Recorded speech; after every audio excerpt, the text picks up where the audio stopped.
Hey, there's a newsstand over there! Wanna grab a copy of the Steambird?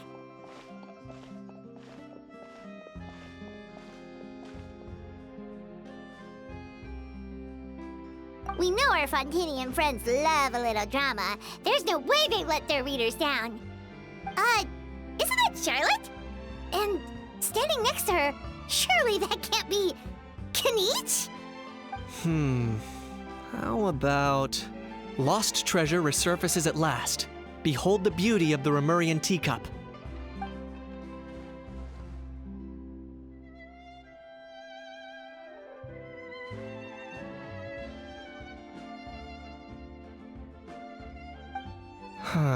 Pretty shocking. But it still feels like it's missing something. Ah, got it! Udex gravely wounded in shocking stabbing. Set to miss cross-border smuggling trial.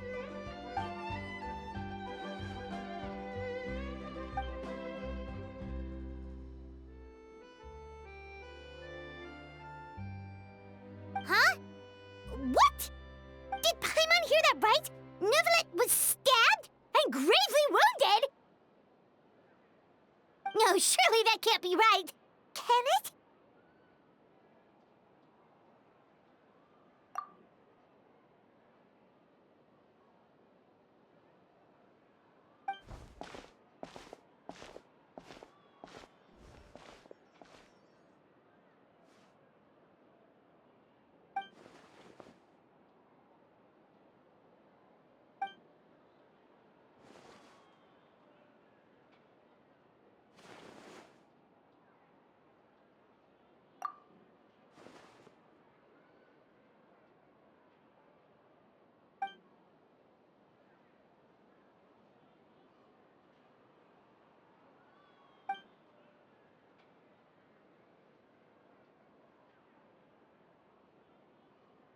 Hey there, you two.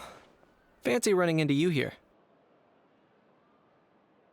Yeah, that, and also a less than pleasant shock. What the heck was all that about a Saurian meat restaurant and the Udex getting stabbed? Please say you weren't being serious.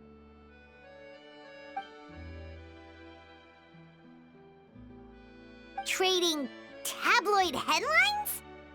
Yeah. Charlotte and I were having a little contest to see who could find the most ridiculous fake news stories. Either I got lucky, or I have a knack for honing in on the most outrageous material.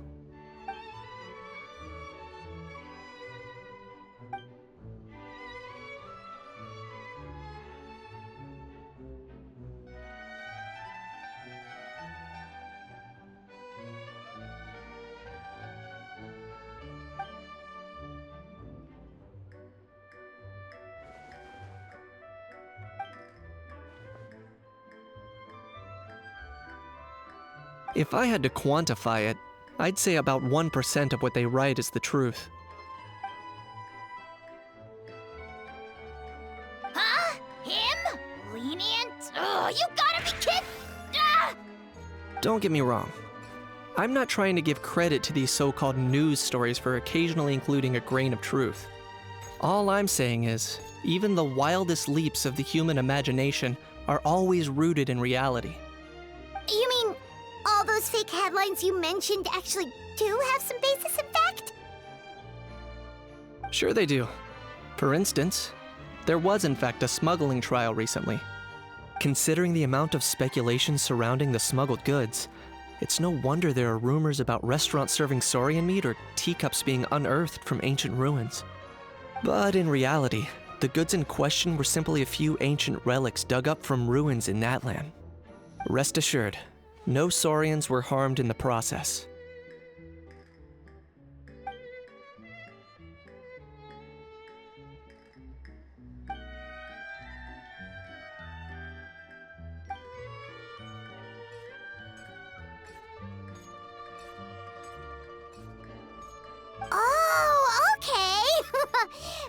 so busy freaking out about those headlines that she totally forgot to ask why you're here in Fontaine, Kinich.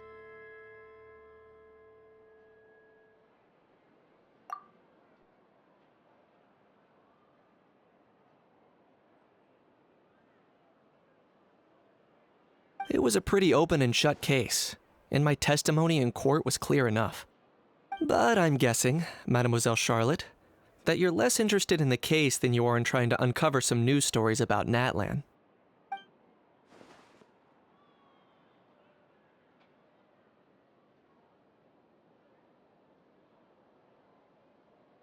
I appreciate your kind invitation, but like I said, storytelling isn't really my forte. Kinich the speechless! Kinich the tongue-tied! Huh? If you're dead set on doing an interview, why not talk to the Traveler instead?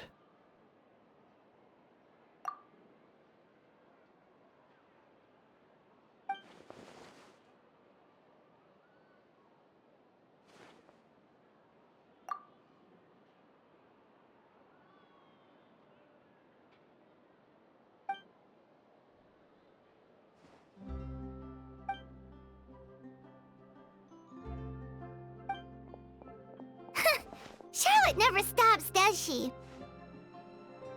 Anyway, Paimon just has to ask. That how thing that popped out before, or was it a how? It kind of looked like a how, but at the same time... Oh, that thing. Yeah, that was a how. Huh? What's up with him?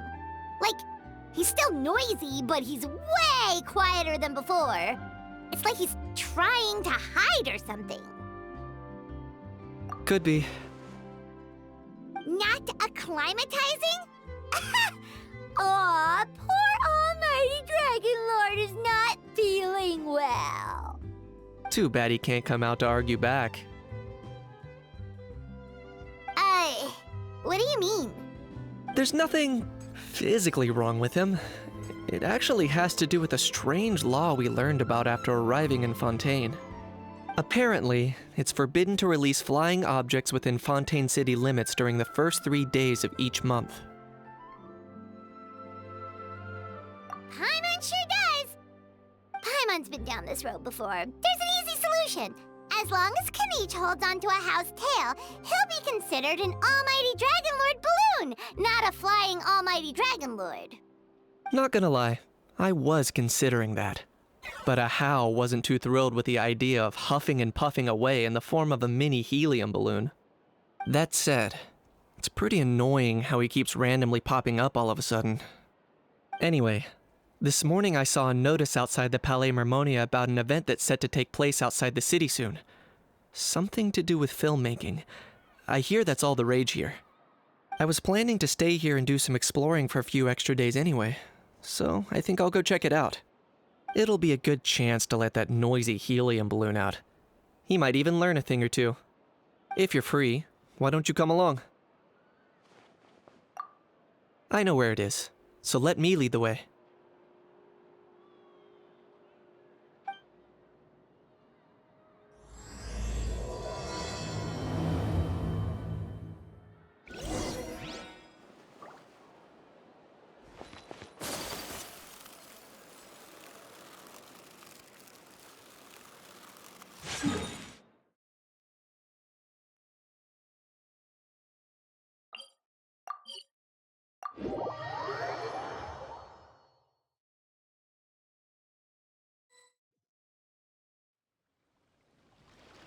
Looks like I remembered correctly.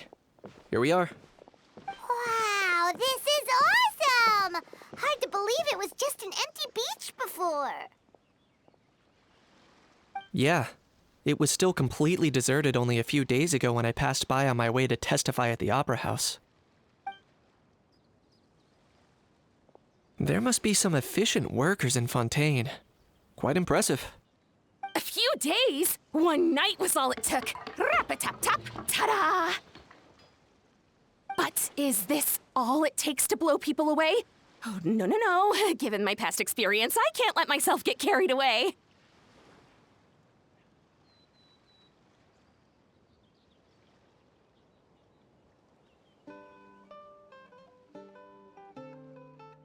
Well, I can't believe you actually remember me.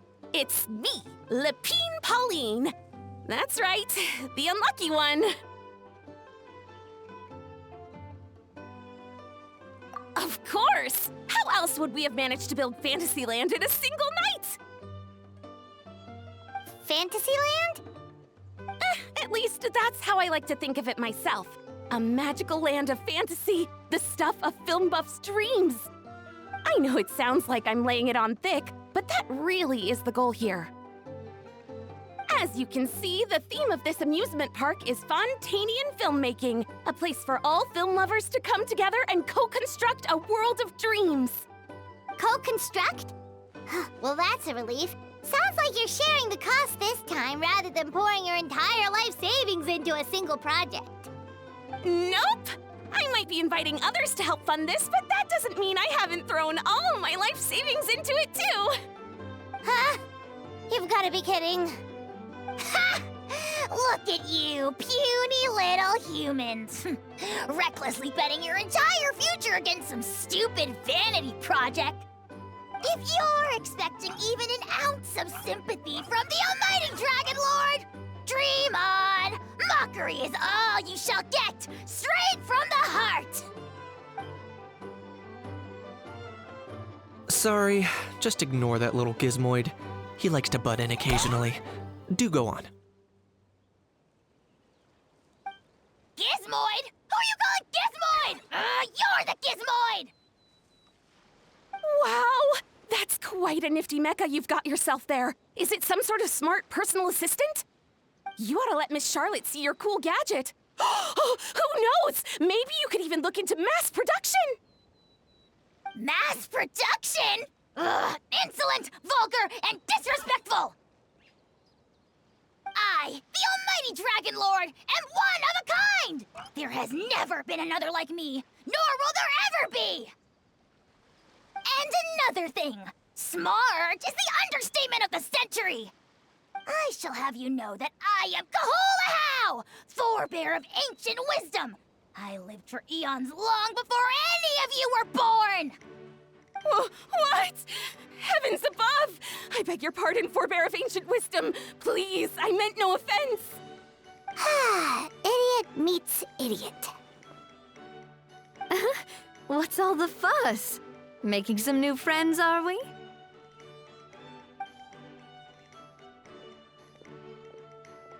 Miss Navia! Allow me to introduce the star behind all the work that's gone into this venue. Miss Navia, president of Fontaine Spina di Rosula. Hello, everyone. Partner, Paimon, how have you been lately?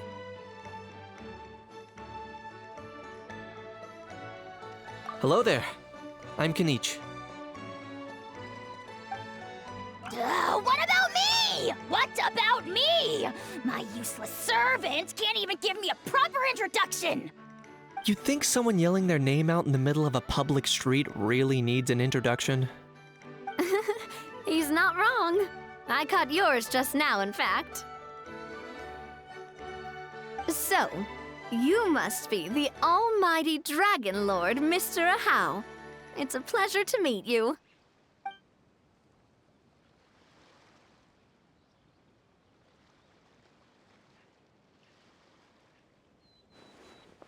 Oh, see that? That's what I call proper manners. Well, it's not every day you meet a well-mannered human. Navia, was it? Excellent. You may address the almighty Dragon Lord by his name. Navia, don't you think the title Almighty Dragon Lord is a bit silly?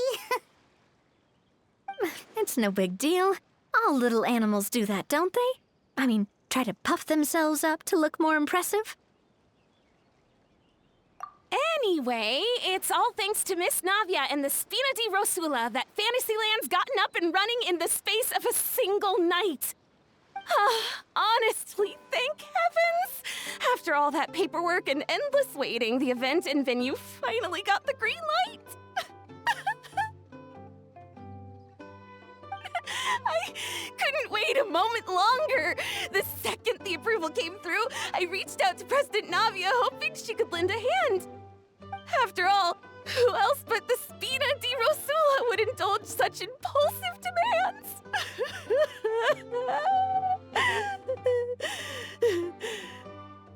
Sorry, traveler. Miss Lapine Pauline sometimes gets a bit overwhelmed by her own excitement, as you can see. I'm guessing she hasn't gone into much detail about the event yet, so let me fill you in. In short, the Cheval Moran Film Fantasyland is a fan convention that's open to film enthusiasts from all over Teyvat. Miss Lapine Pauline is hosting this event and also providing technical support. Huh? Cheval Moran? That's right, the one and only Surintendant Cheval Moran! After much persistence and many solicitations, I finally obtained Lady Farina's permission to use the image of her close friend. Not only is our adorable mascot drawing in fans by the minute, but she's also boosting her own popularity. And that was always the goal, a win-win arrangement. It's been a while since we last met, but still, it's a surprise to hear Lapine Pauline coming out with such sensible ideas. By the way, Miss Lapine Pauline, have you decided to switch careers and go into film tech?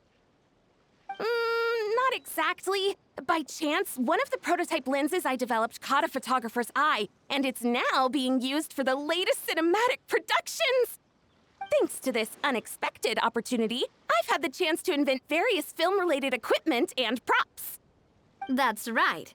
So don't underestimate Miss Lapine Pauline, our resident engineer.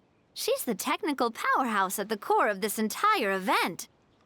As for the Spina di Rosula, we're mainly here to take care of planning, operations, and management.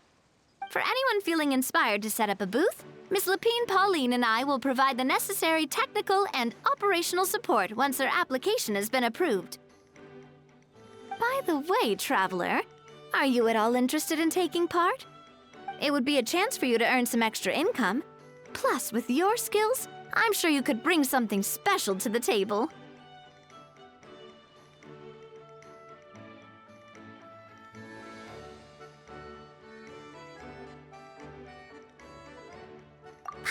Would be even more tempted if you were to, say, throw in one of those fancy feasts she's seen in those gourmet food reels. Well, as it happens, that'll be a piece of cake. Everyone needs to eat, whether they be tourists or the stall owners themselves. So thanks to Miss Navia's help, we've managed to invite none other than the celebrity chef, Miss Escoffier, to run our theme restaurant. Look over there!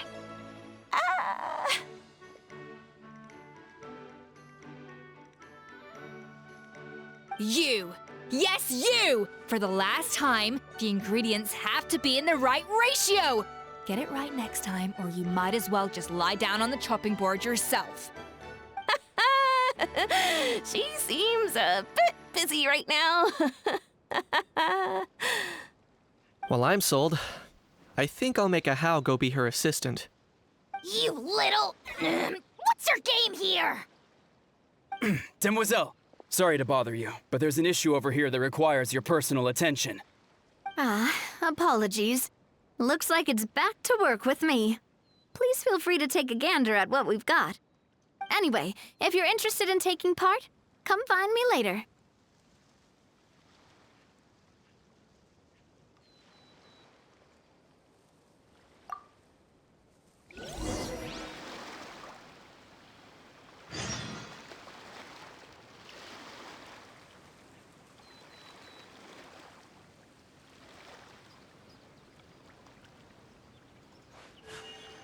A blade embraces its duty. As a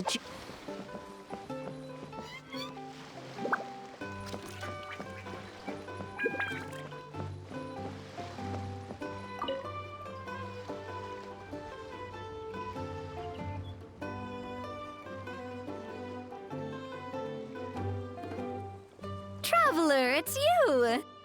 Ready to join the Cheval Moran Film Fantasyland crew? No problem. We'll be ready when you are.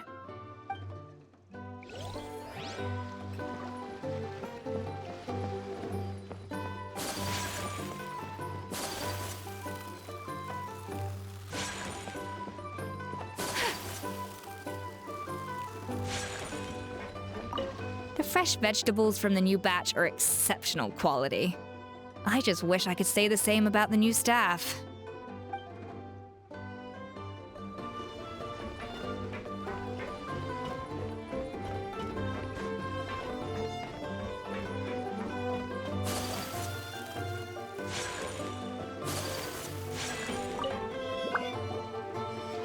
Greetings. Apologies if you overheard my harsh words just now, but I assure you it is entirely necessary.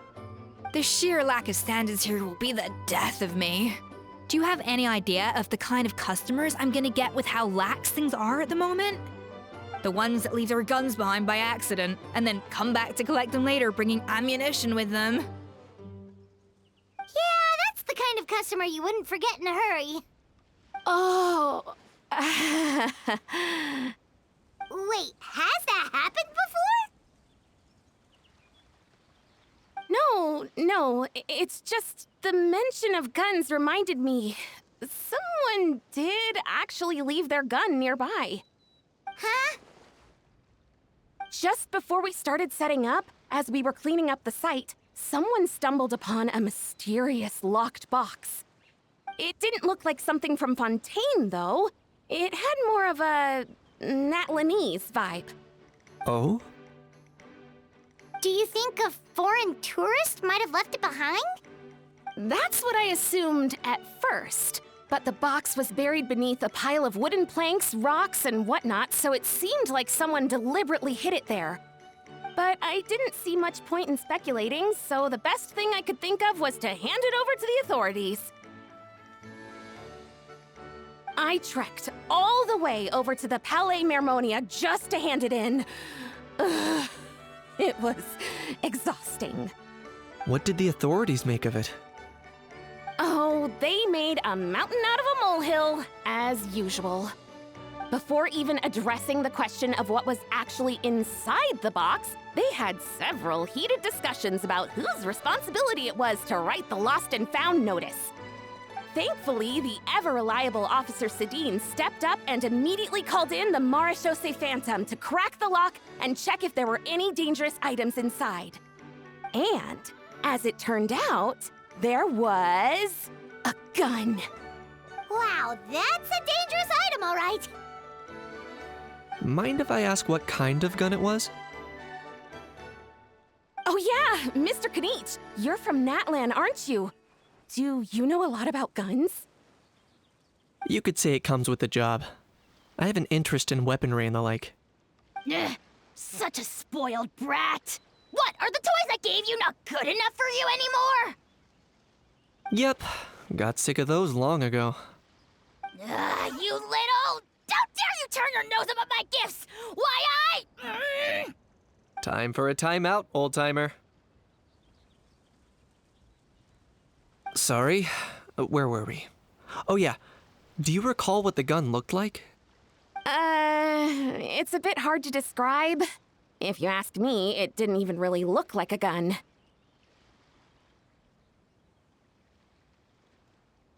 Give me a second. I'll knock out a quick sketch.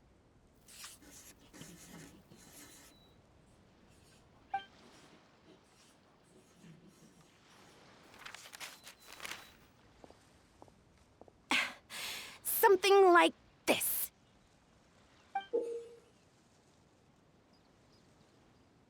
Whoa, it's so neat and precise.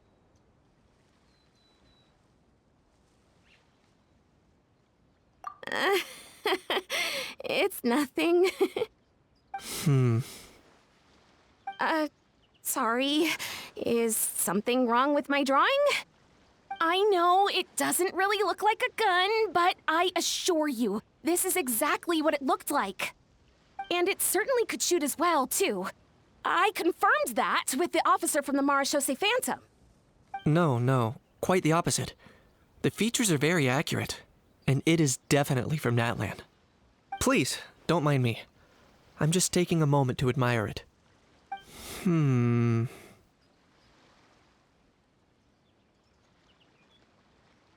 I should be the one thanking you. Thank you, and everyone else for your support. Don't mention it. Besides, we haven't really done anything.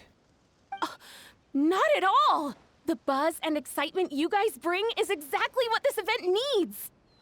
Oh dear, I'm starting to feel a bit guilty watching everyone else toil away. Guess it's about time I got back to work too. But just before I go, one last thing. Traveler, it's wonderful to see you. Here's to a successful collaboration!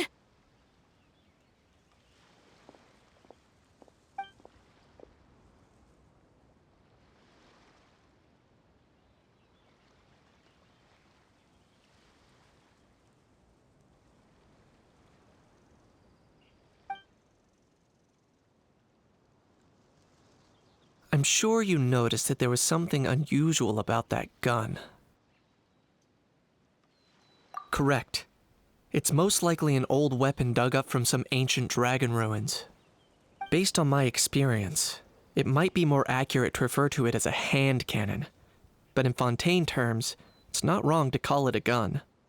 Given why I came here, don't you think it's curious that an ancient dragon relic of unknown origin would turn up like this, out of the blue? I suspect this gun might have something to do with that smuggling case. It might have slipped through the cracks. Time is of the essence, so I'd like to head over to the Palais Mermonia to verify my suspicions. Perfect. Then we can head out right away.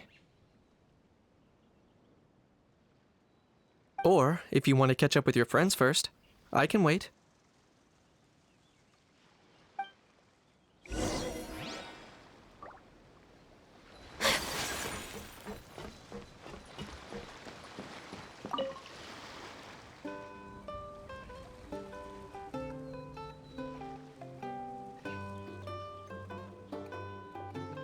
Traveler, it's you! Ready to join the Cheval Moran Film Fantasyland crew? It's time, dear partner in Paimon, for us to turn our attention to the Cheval Moran Film Fantasyland. As I mentioned, the park was started up by enthusiasts who brought in the Spina di Rosula to handle the planning, construction, and operations. Of course, enthusiasts aren't typically all-around experts. They usually stick to designing the event booths. We, for our part, handle long-term operations and develop standardized strategy guides for the different activities. Long-term operations? Strategy? It all sounds so complicated. We spend most of our time adventuring and we barely have any experience running a stall.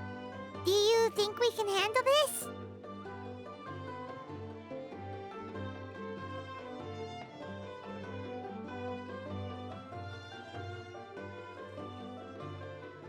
That's more like it.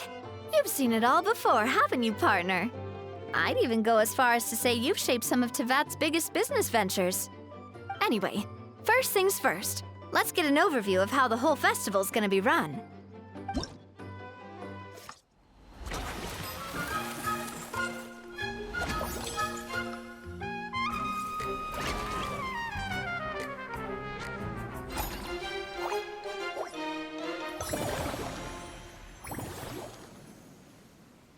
As you can see, our Fantasyland's a bit like a sugar-free macaron right now.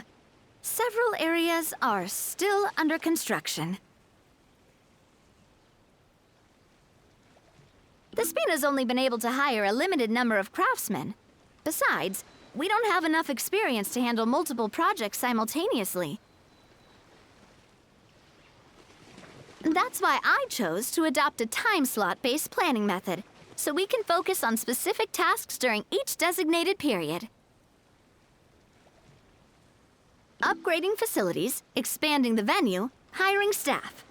All of this requires funds and time slots to accomplish.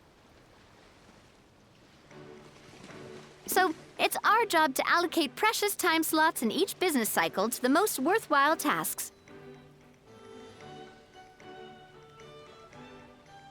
As we attract more guests and earn money to add to our funds, we'll also be able to work more efficiently.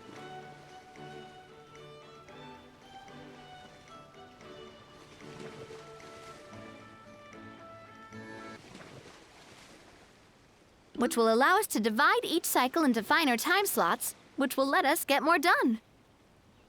So we'll be limited in the decisions we can make and tasks we can focus on within each time period. Which means we have to use our limited actions and Mora to earn even more Mora. Kinda like playing chess or cards then. Cooking up a strategy in advance is gonna be key. Paimon thinks she just about gets it. How do you feel about it, Traveler? Yep, come on, we can do this. You mentioned standardized strategy guides just now.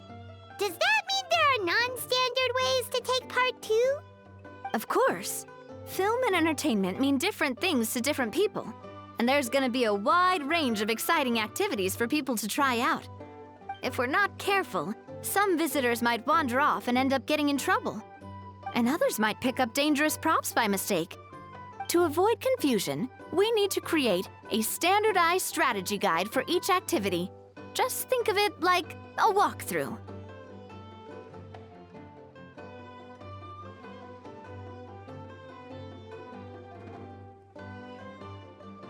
Wow, if we're the first ones to test out the activities, who knows what surprises there could be waiting for us? But if we hit a tough spot, we'll just have to rely on our skills to carry us through. Hopefully it goes without saying that I'd never put you in danger, partner. I carefully checked all the existing activities before you arrived, and I can assure you that they're all perfectly safe. I also wanted you to experience the activities before anyone else gets to. It'll be fun. Plus, we'd like to hear your thoughts and suggestions. Oh, those are two things Navia is best at! Making people feel safe and having fun! Great! Well, I can't wait to hear what you think. Your input is super important to us. All right, then. Let's start with eclectic escapades and put our first guide together.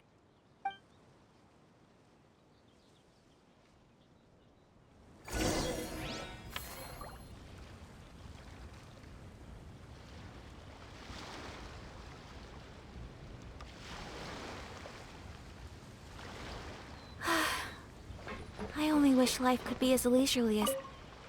All right, then. Time to try out eclectic escapades. I'll leave the strategy guide to you guys.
Both of you seem even more excited than before. Looks like your first trial run didn't disappoint. Paimon hasn't actually watched that many films, but after trying it out, she might just be hooked. We should check out the film that it's based on. Great job, Paimon. That's exactly what our enthusiast friends were hoping you'd say. They'd be beyond delighted to hear that visitors are curious about the films that inspired these attractions. Some have even been willing to contribute extra funds out of their own pockets. Where budgets have allowed, of course. Out of their own pockets? That's right. While the Spina di Rosula covers the cost of basic booth materials and rental fees, many fans have personally funded promotional materials and related merchandise. The cost of the booth itself isn't their main expense. Some of them have already started designing spin-off products inspired by film characters. Take our official mascot, Surintendant Chevalmoran, for instance. She won second place in the last most popular character poll for the comic film category, and was even dubbed the pinnacle of round, bouncy cuteness. Many people have expressed interest in designing cushions based on her image, using the highest quality fabrics and hiring the most skilled artisans to mass produce them. These cushions will officially go on sale at the next convention alongside lots of similar products.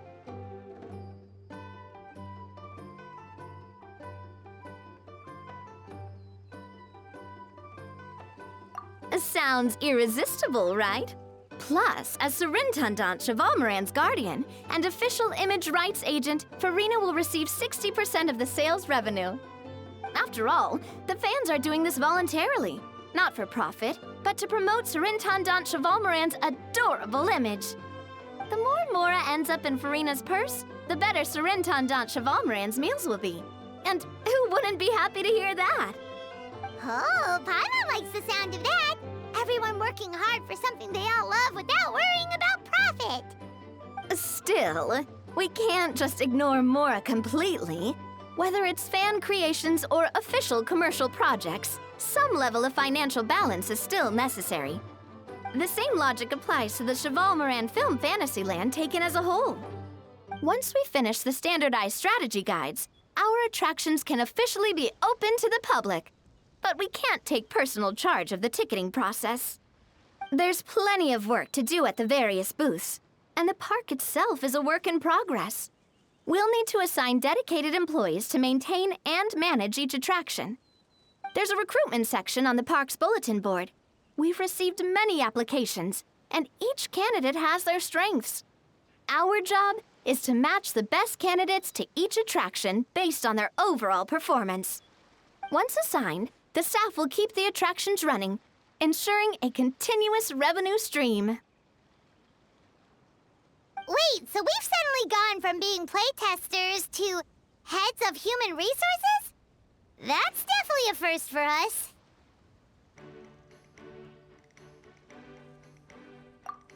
Just don't hold everyone up to your own standards, okay? You can't expect everyone else to be as capable as you.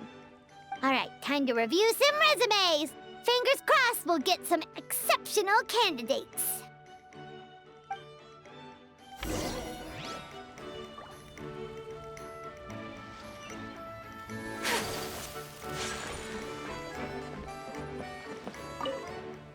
When reviewing resumes, pay attention to each applicant's area of expertise.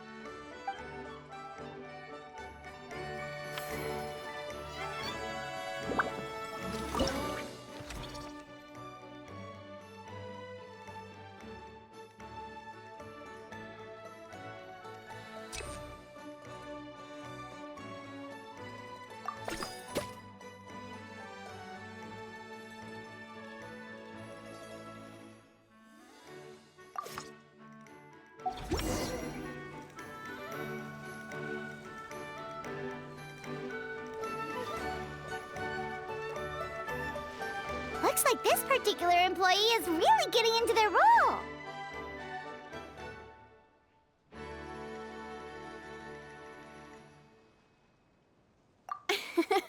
You're both doing great. You sound more like bosses than I do. In any case, with this, the Chevalmoran Film Fantasyland is now officially open. Running a theme park is a long-term project. You won't make much if you try and rush it. We're just about done with our current work setup, so let's take a short break and wait for this cycle's revenue report to come in.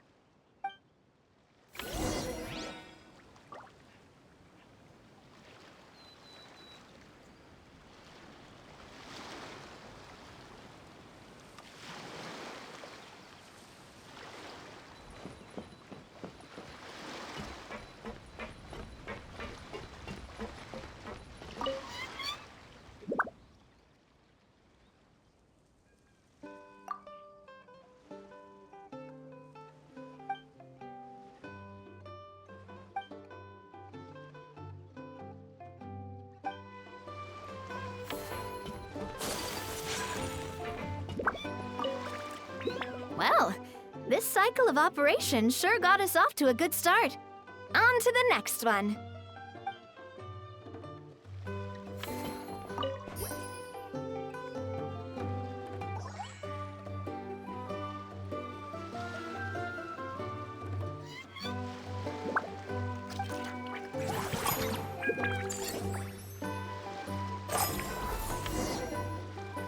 Well, the numbers might not look that impressive, but given that we're just getting the ball rolling, I'd say that wasn't a bad start.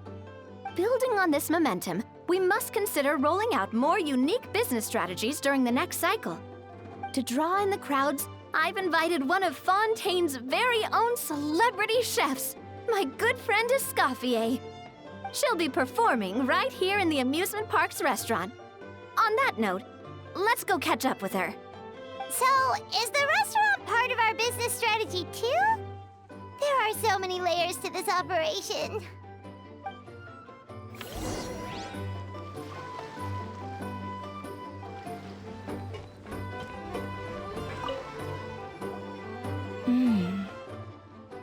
The restaurant is up to standard, and the waterside location will make for a unique dining experience.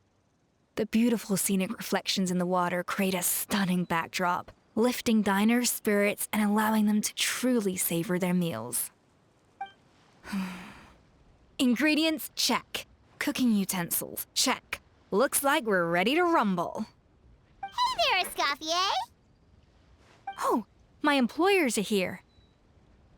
The president of the Spina di Rosula, plus the famous traveler and Paimon. I must say, you seem a bit overqualified to be running a film-themed amusement park. I'd say that if anyone here was overqualified, it would be the former head chef of the Hotel de Boer. Wherever you walk, the aroma of fine cuisine follows in your wake. Let's get back to business. I'm guessing you want the traveler to help me decide the theme dish for each cycle, right? This is the business strategy I mentioned earlier. Using Escoffier's top-tier dishes to attract more visitors to the park. But this isn't just about attracting visitors. Her culinary masterpieces will surely have other surprising effects. Just imagine, Paimon, if all you needed was a single ticket to enjoy all the attractions and taste all the legendary food. Wouldn't you be tempted? Then Paimon come every single day. Now, here's the twist. To get the most out of this strategy, the menu can't be made public. Based on research by a certain food branding consultant, many restaurants have started offering a special chef surprise dish. So give me some inspiration every few business cycles, and I'll decide on our next theme dish. Now then, give me your hand.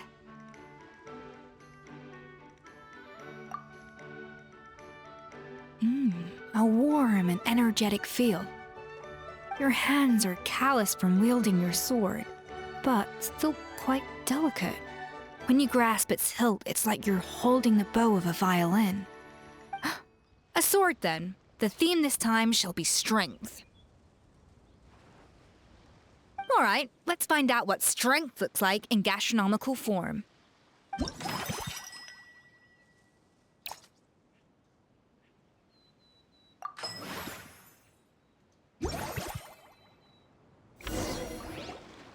I've refined the sauce for these barbecue ribs. It's It's a richer flavor than the classic version, but not at all greasy. The mint extract in the seasoning leaves a refreshing aftertaste, perfect for indulging yourself after a fun-filled day. But if you ask me, I'd say the artisans need these more than the guests. The artisans? As I'm sure you've noticed, this park isn't quite finished. A serving of these barbecue ribs should help the artisans replenish their strength much more quickly. As their bosses, you have an obligation to provide meals for them. So why not invite them to dine here? Who knows, the morale boost might even improve their productivity. Oh, if I recall correctly, you once served up some special fish and chips for the porters over at the Fleuve Cendra. For several days after, the workers were all incredibly efficient. They'd finish 8 hours of work in just 5. And then, because they clocked out early, they'd come back completely refreshed the next day. Then there's no time to lose. Go invite the artisans over while these ribs are still hot. I'll prepare some side dishes and desserts too. That's a great idea! You really live up to your reputation, Escoffier! Looks like these themed dishes are gonna make a huge difference after all. We'll have to make sure we check in with you regularly. The artisans are pumped and ready to roll thanks to that themed dish. And perfect timing, too. Let's take this chance to take the facilities of our eclectic escapades to the next level. That unique aroma. I wonder how you'll inspire my cooking this time. It's nothing. Just take care not to overwork yourself.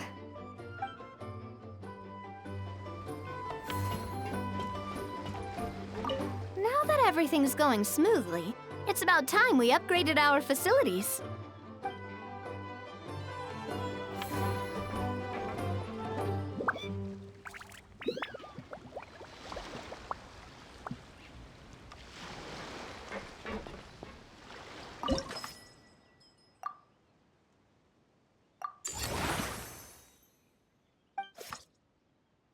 We should be able to attract more customers. That's right.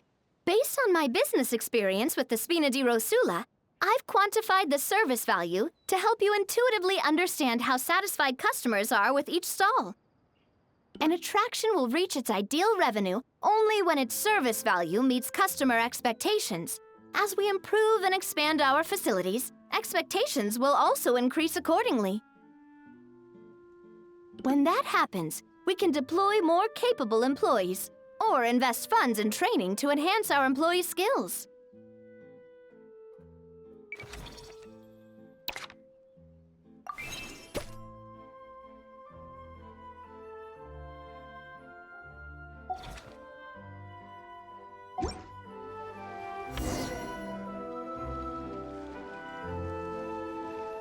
Whew, that should be everything.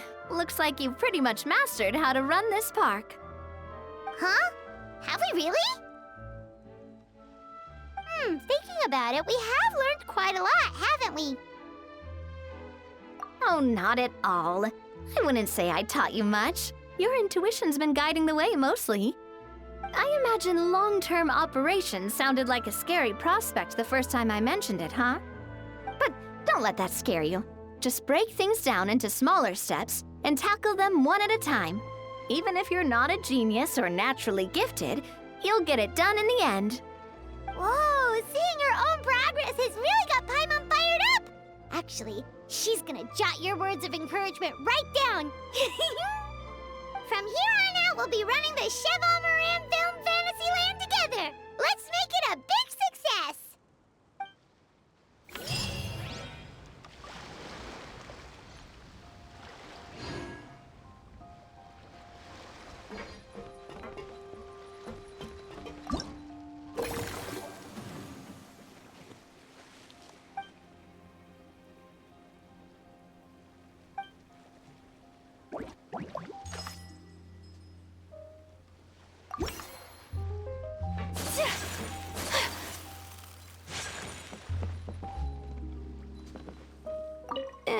We've gone over budget in quite a few areas. But, whatever. The results are what count.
You've got this park off to a great start, partner. The ball's really starting to roll, huh? I can't wait to see how it'll all turn out. How exciting!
That unique aroma.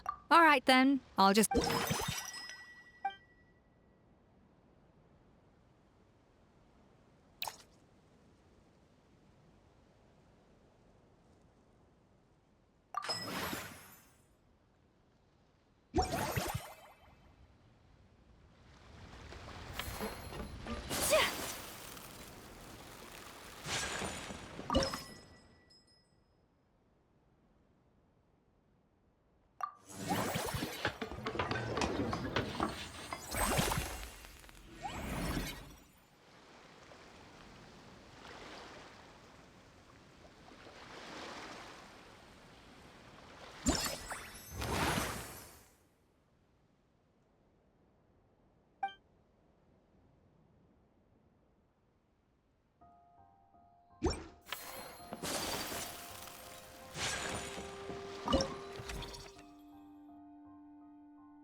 A blade embraces its duty, as a jeweler cherishes their gems.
Whoa, is that our hero, the Traveler?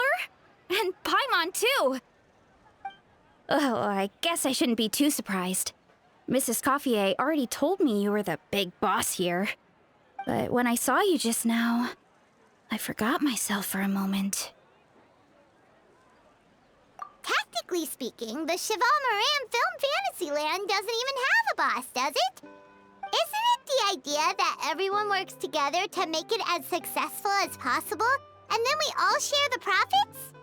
But, wait a sec. Why are you here, Veressa? Well, officially, I'm here to promote my brand. Not long ago, Mrs. Coiffier placed an order with me for her restaurant, as she often does. In her letter, she mentioned that showcasing my orchard's products at the festival would boost sales and help build my brand recognition. After talking it through with my parents, I decided to give it a shot. Now that I'm done with the restaurant's ingredient order, I plan to sell the rest of my fruit directly to guests to help quench their thirst, of course. The thought of enjoying fresh fruit from Natland here in Fontaine does sound pretty appealing.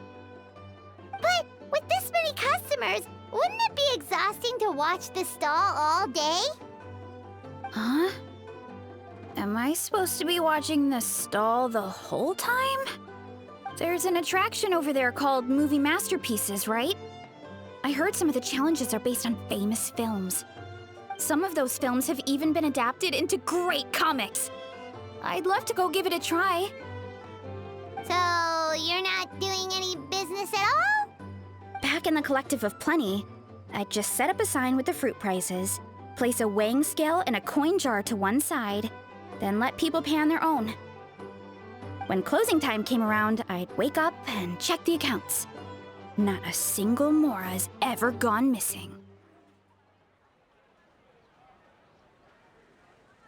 To be fair, that does sound nice. People in the Collective of Plenty are a law-abiding bunch. No one would even think about taking something without paying. Makes sense that tending your stall wouldn't take too much effort. Fontainian customers are no doubt trustworthy too, but let's just say they're not used to self-service shopping. Plus, if you just leave the stall unattended as a Natlanese merchant, people here might think you're gone for good.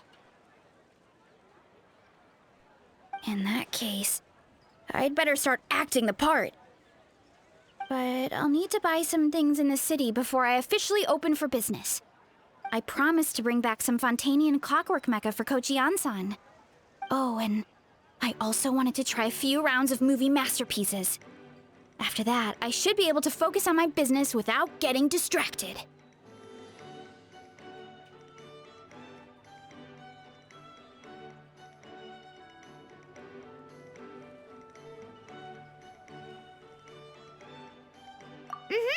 We might not be locals, but we've explored Fontaine quite a bit. We know our way around pretty well. In that case, give me a moment to get some extra fruit, a price list, and my coin jar set up. I get to go shopping with the Traveler! Nice.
Hey, Siegeween! Welcome to the Cheval Moran Film Fantasyland!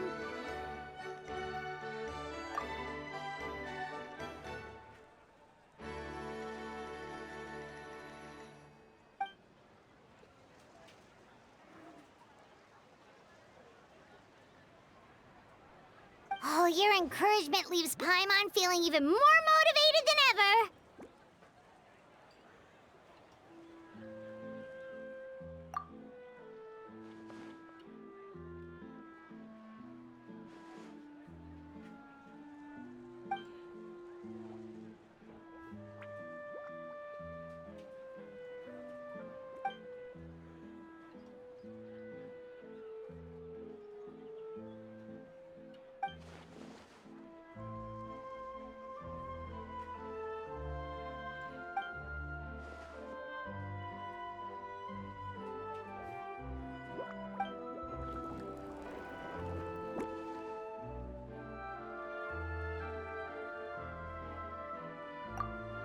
But now they've got films to watch.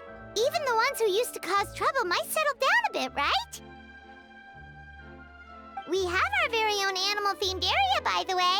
We call it Mellow Manor. Customers are calling it the most relaxing place in the park.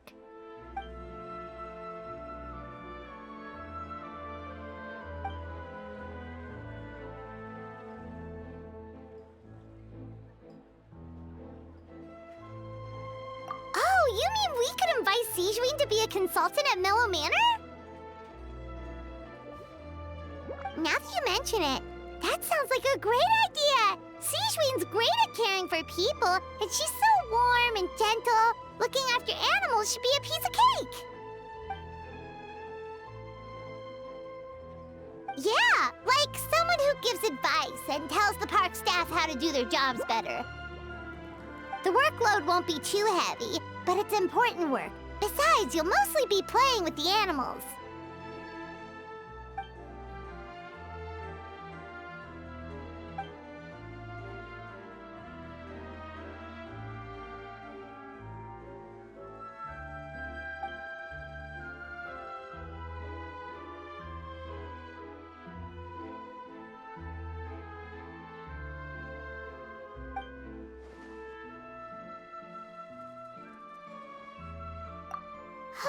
With Siegeween on board, Mellow Manor's gonna be even better than before! Paimon has a feeling our revenue's gonna shoot through the roof!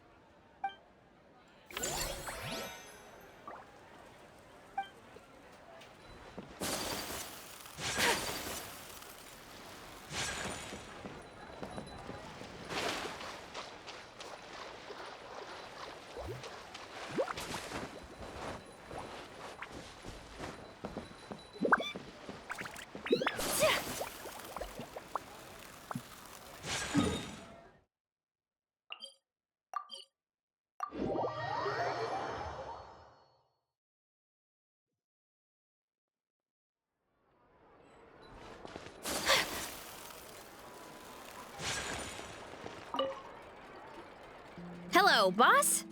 I'm from the Collective of Plenty. You might recall receiving a letter from us requesting you to design some components. Wait a sec. Why does Eon-san need clockwork mecha?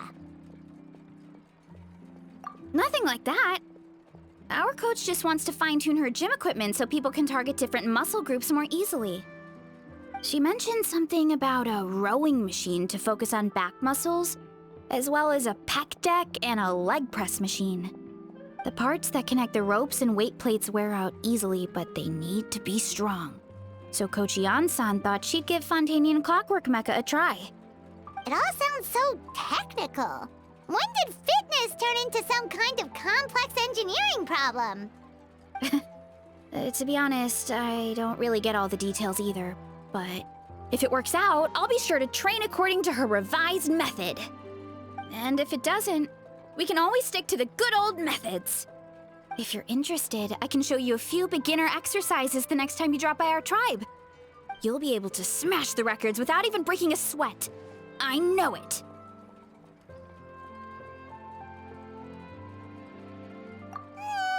Paimon will pass on that one. She'll be rooting for you from the sidelines, though. You can always try the equipment we keep for little Saurians, Paimon. As long as you start out with the super light weights, you'll be fine. Weight training's for everyone, you know. As long as you put in the effort and keep it, anyone can develop rock-solid muscles.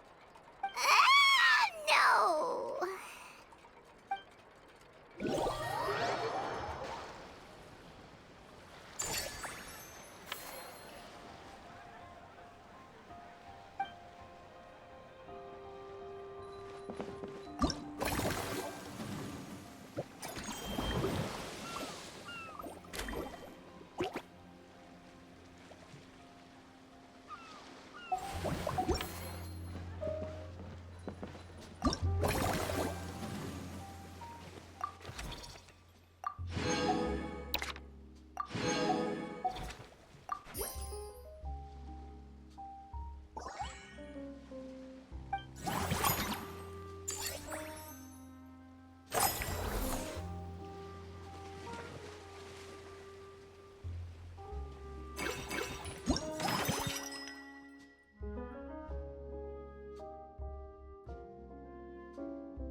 Forget health issues. Paimon wouldn't be surprised if she could actually chat with the animals once she's done reading. Oh, wait, head nurse, please don't go. Phew, boy, am I glad I caught up with you. One of the inmates has become obsessed with those magical mouse munchies from the animated films you've been showing them, and tried making some himself with 3 days' worth of welfare meals. He ended up giving himself food poisoning, with symptoms we've never even seen before. Please, we need your help.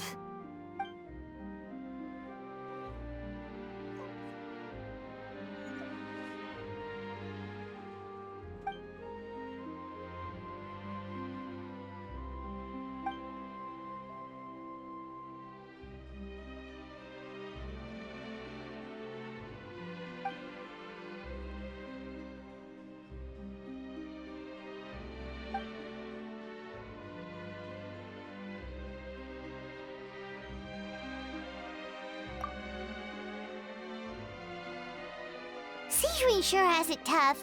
Not only does she have to worry about taking care of her patients, she also has to clean up after those troublemakers. Why don't we prepare something tasty for her? It might help lift her spirits.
I only wish life could be as leisurely as this.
A little more often.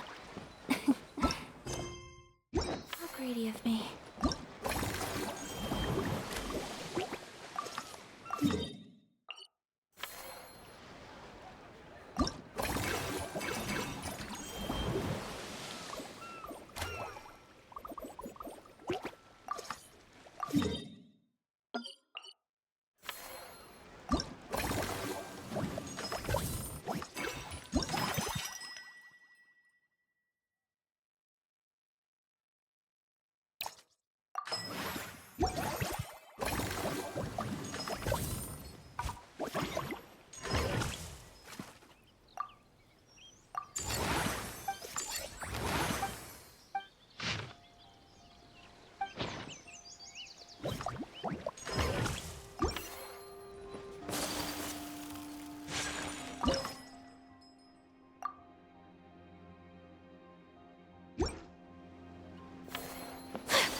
All right, time to show off how fast I can run. I'm gonna go have a blast, then come back, calm down, and focus on running my fruit stall. That's right. Last thing you'd want is to get too absorbed in having fun, then suddenly realize you're starving because you haven't eaten anything for hours. Funnily enough, Paimon can think of someone else with a bad habit of getting so into things that they forget to eat. No matter how busy you are, nothing's more important than staying well-fed, hydrated, and healthy.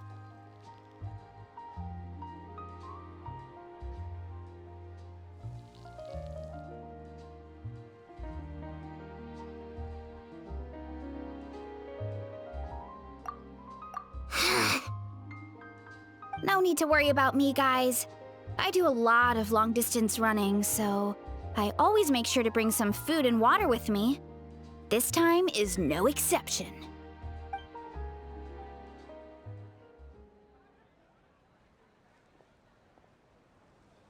Woohoo! That was incredible! How was it? Did you get through all the levels? It was amazing! Not only did I get a super high score, but I also checked up on every homage to the original films, and even recreated several iconic scenes starring comic book superheroes. I'll focus on doing business this time round, but if there's ever another event like this, please let me know as early as possible. I want in! Yep. You know what? We should let you design the levels! I'm sure all the fans will be thrilled! That would be great! Anyway, back to business. Time to focus on my fruit stall. I'm gonna make a name for my orchard and fontaine.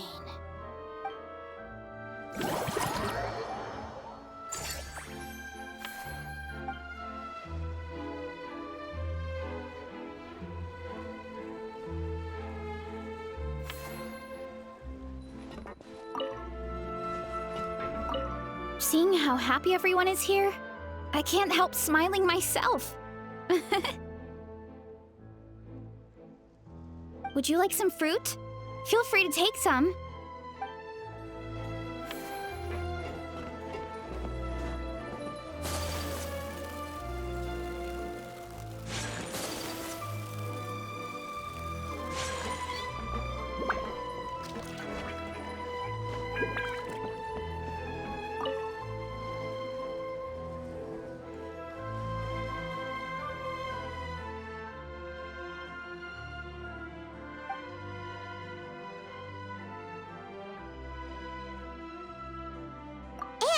a special snack, too. Hope it gets your strength back up.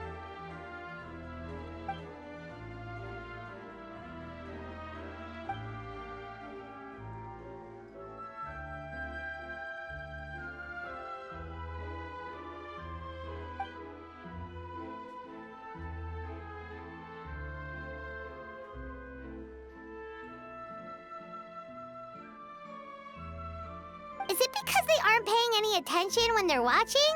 Or is it some rebellious mentality? A whatever you tell me not to do, I'll do it just to prove you wrong type of thing?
Us?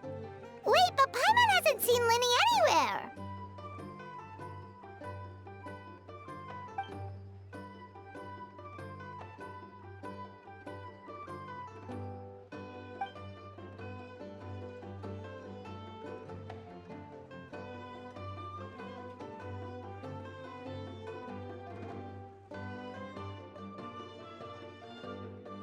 All of them? That's some serious dedication right there.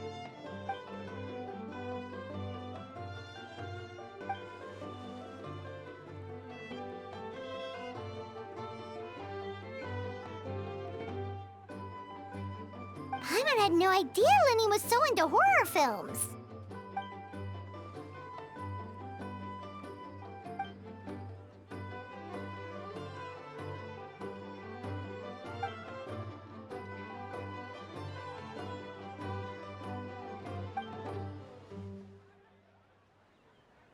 Well, that's a side of Linny we've never seen before. Don't even think about roping Paimon into this!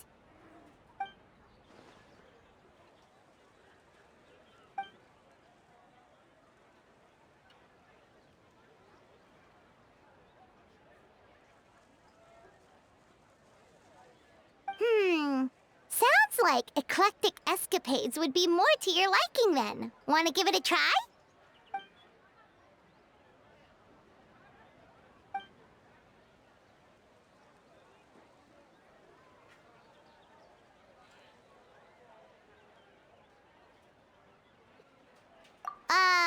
Is that really that entertaining? Still, if you're interested in the attraction, why not become a consultant? That way you'd get to see more of the visitors' reactions too!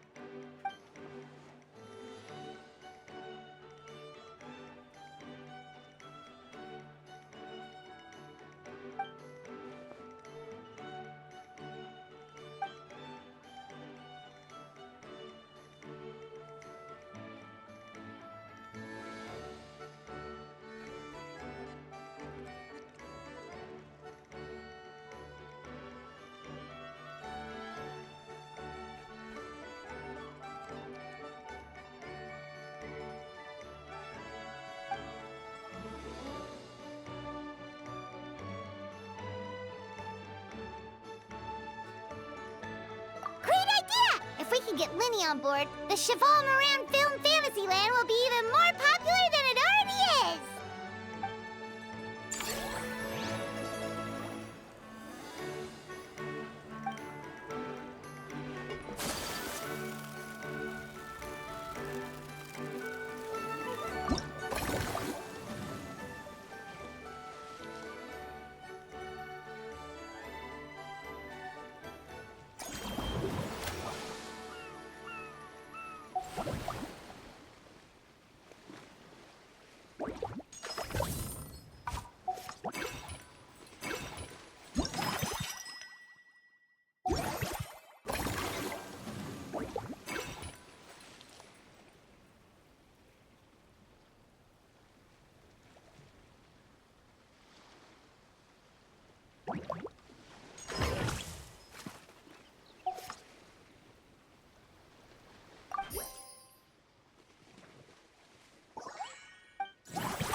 Didn't expect to see you here either!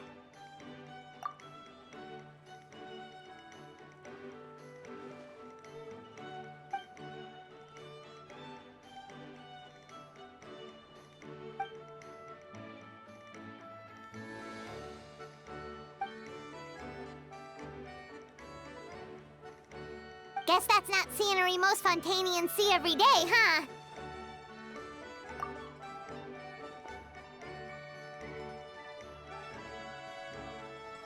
Wait, aren't fight scenes supposed to be as realistic as possible? Surely the more punches that land, the better.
Come with me.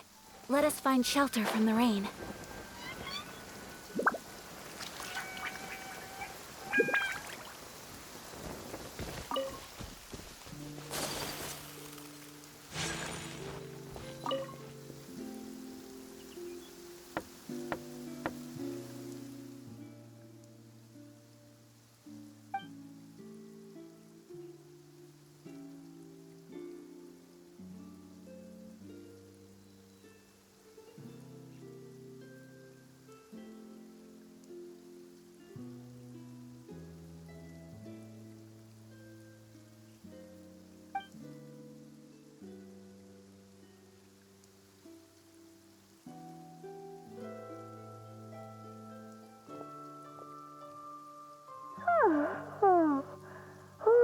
Delighted to hear that you've been enjoying yourself, but I need to concentrate on this film for now. Those animal assistants will have to wait. I just need a little more sleep.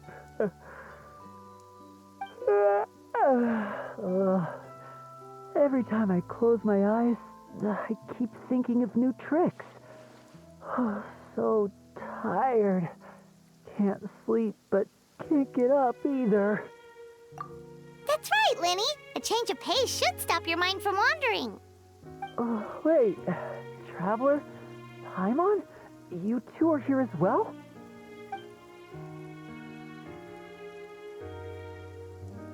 In that case, count me in. Not just for my own sake, of course, but to support my friends.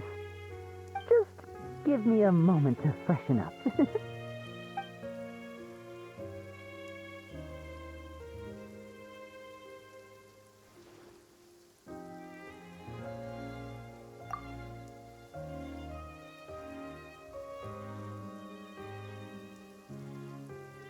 Sounds good! Getting Lenny to cheer up and visit the amusement park's surely our greatest success yet!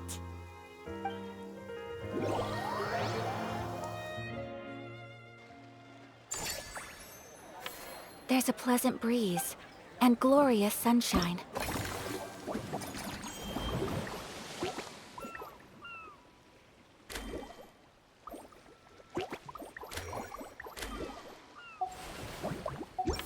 So, where shall we go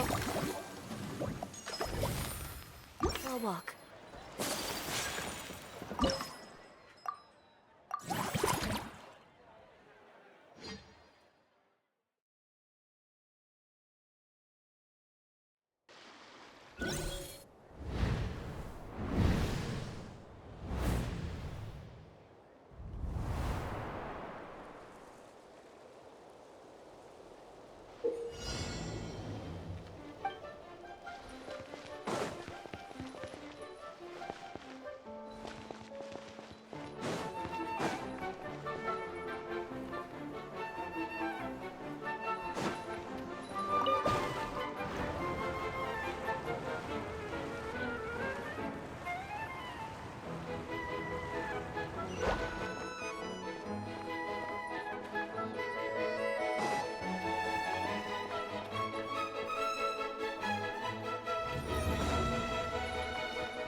They both sound delicious. But how come you seem so familiar with this bar when it's your first time here? Paimon's never even heard of the drinks you ordered us.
Where do we begin? Literally everything that's happened has been pretty incredible, if you think about it.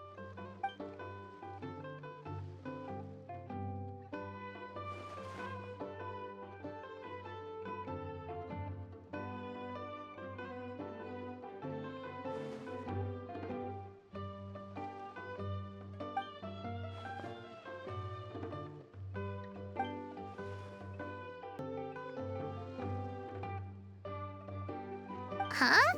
So we could become mercs too?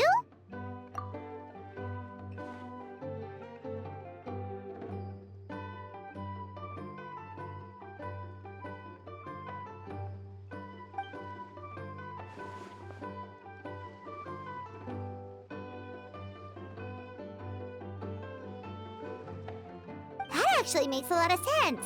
When you think about it, it's not all that different from adventure commissions. Who knows? Maybe we'll find jobs where we can help a lot of people while also bringing in a nice chunk of Mora. Wouldn't hurt to build connections with Dia's Eremite friends either, would it?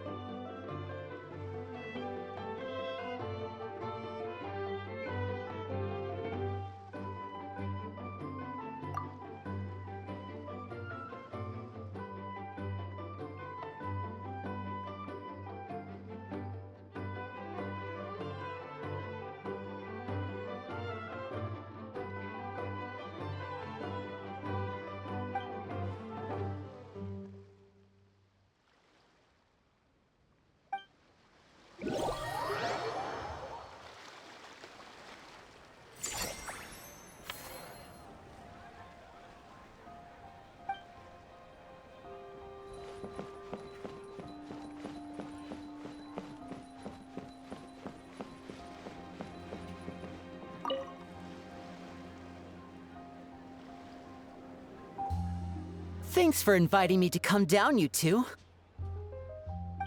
I must say, I feel like a new man after visiting the park and seeing all those adorable animals. Seems like Lynette has her eye on some great potential animal assistants, too.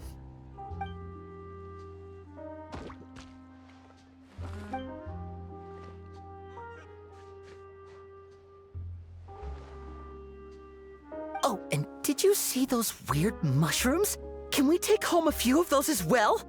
That might not be possible. These fungi have been specially trained, you know? They're like the stunt actors of the elemental world.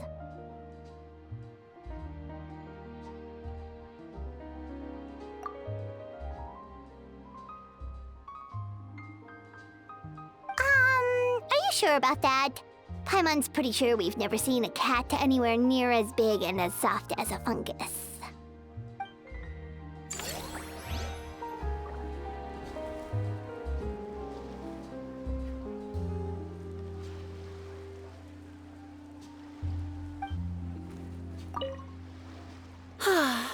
I feel so much better after seeing those animals. They're all so carefree. The other two attractions were great too. In fact, they've given me a new idea.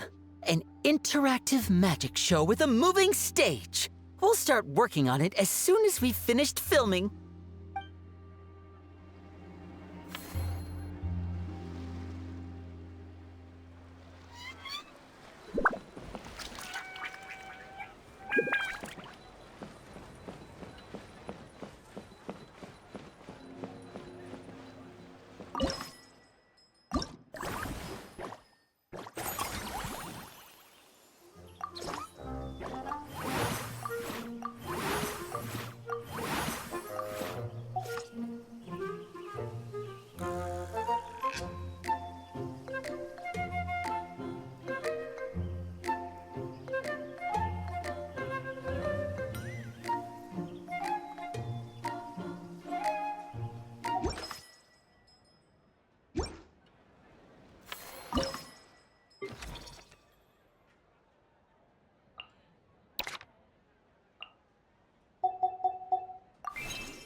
You're so quick, Dia!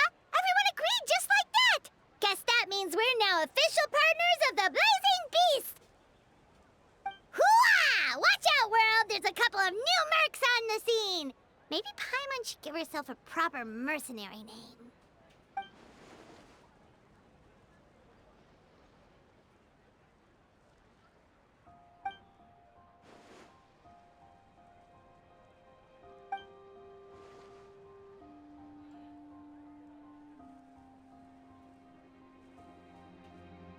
It's a deal!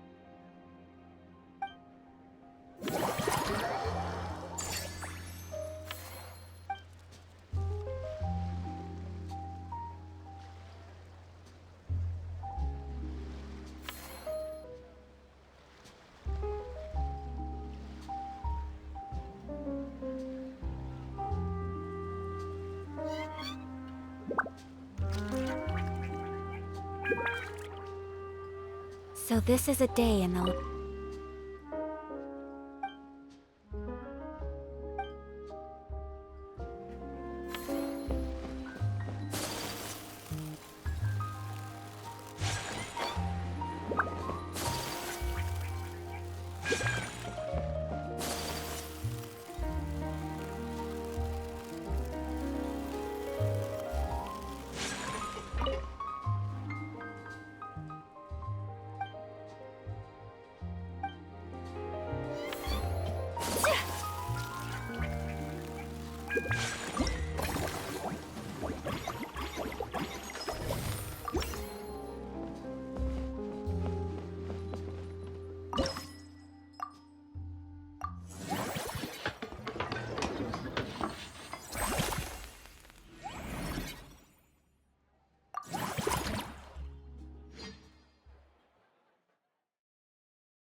Why, hello there, traveler. Paimon. I sensed your enthusiasm from a mile off. You were so bright, I could have taken you for an opera singer in full falsetto. Farina, you're finally here!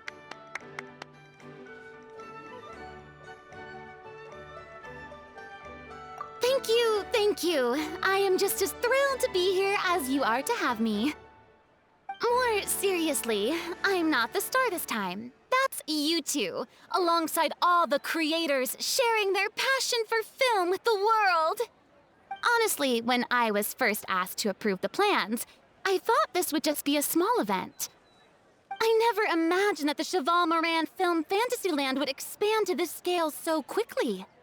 Yeah, thinking back to when we first arrived, it really has all come together in no time. At this rate, who knows? Someday it could become as iconic as the Fontanalia Film Festival itself. And we have the two of you to credit for much of that. I've suggested to several renowned directors that we award you the title Pioneers of the Film Industry. In contrast to the Farina Award, which is more of a public honor, this title is a mark of true recognition from within the industry itself, a reflection of both outstanding achievement and hard work. Wow, even you're getting serious now. Come now, no need for any of that. Just relax and enjoy the moment. Speaking of which, I've actually been preparing a little survey. How about we randomly select some visitors to give us feedback about the park? Did Paimon hear that right? Farina carrying out a customer satisfaction survey? Well, given that it bears the name of my dear friend Surintendant Cheval Moran, isn't it only natural that I conduct a bit of research on her behalf? Besides, the more famous a star becomes, the more important it is to stay in touch with reality, no? Plus, it's amazing how much you learn just by listening to other people's take on films. Paimon always assumed celebrities just get their assistants to handle everything for them. But it sounds like it's actually pretty hard work. Then again, maybe Farina's just an outlier.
There we are, all set to go. Now, let's take a stroll nearby and randomly pick out some visitors to ask a few key questions.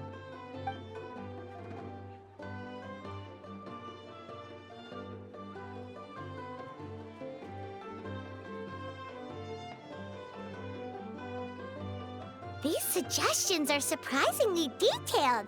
Choosing film prototypes, recreating the scene cutting process, budget management for costumes, makeup, and set design? Oh, Paimon's head is spinning. Why is everyone so professional? Also, nearly every single person we spoke to said they wanted to see Lady Farina perform. Your popularity is off the charts!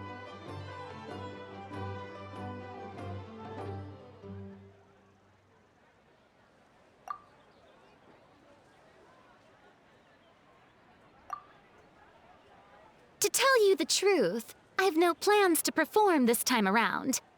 Any star worth their salt knows their role. When I take center stage, all the spotlights are on me, and rightly so. But as a guest, I should step back and let others shine. So instead of performing myself, I'd prefer to support you from behind the scenes. Perhaps as a consultant for one of your attractions, for instance? Hey,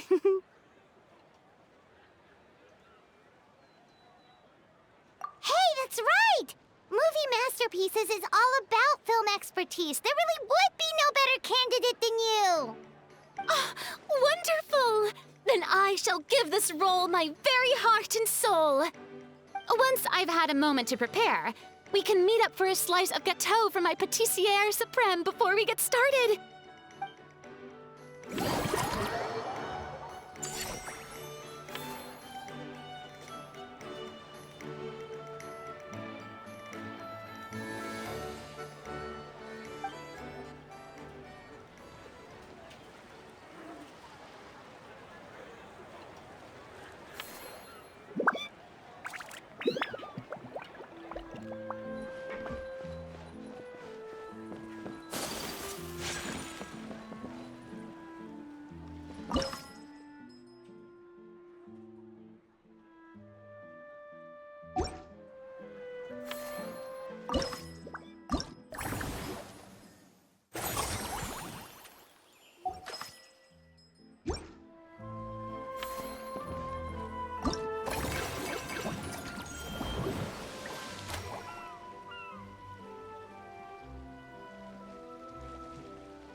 as ever.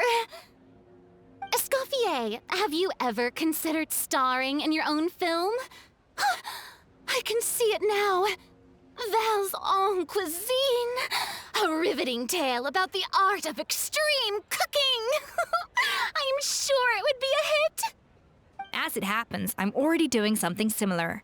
A brand consultant has been filming my training sessions with students and incorporating them into films about Fontainian cuisine. Oh, no. No. A documentary won't do. I'm talking about something with a bit more drama. Your experiences as a chef could be turned into a scintillating story. In fact, I'll even write it myself. Before you finalize it, please let me review the culinary terms, especially when it comes to how ingredients are handled, the timings and the quantities. Great! It's settled then. And actually, I think I'd like to bring in the Traveler and Paimon as directors. Something tells me that the three of you working together would really get the creative sparks flying. We could create something truly magical here. No problem! That said, now that we've been granted Director Farina's approval, we'll really have to step up our game.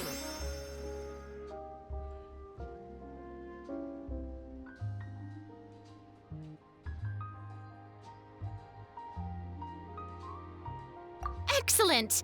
I believe in you both. The gâteau was sublime as ever, Escoffier. Now, about time we got to work. I'll start drafting the script on the side, while serving as the consultant for movie masterpieces. Wish me luck!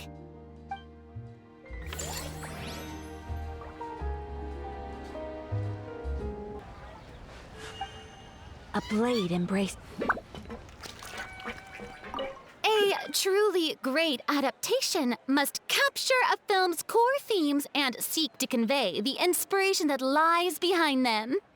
The three attractions are certainly all up to par, and I trust that you'll be able to make them better still. To enhance our film's aesthetic, I'd recommend a few classics for you to familiarize yourself with. Or, if you have the time, maybe we could watch them together?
Oh, man.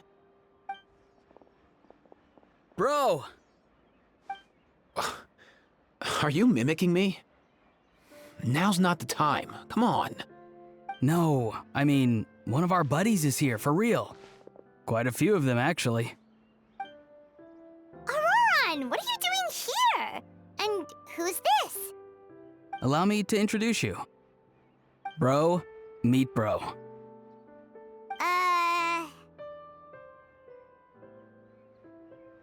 A bro who heals other bros. Ah, that bro. Nice to meet you, bro. You guys. Please, if Paimon hears the word bro one more time. Oh, I'm so sorry, Paimon. I had no idea you were allergic to bro talk. Quick, Aoife. Paimon needs medical intervention. Seriously, bro? I mean, dude, sometimes I honestly can't tell if you're being serious or just messing around.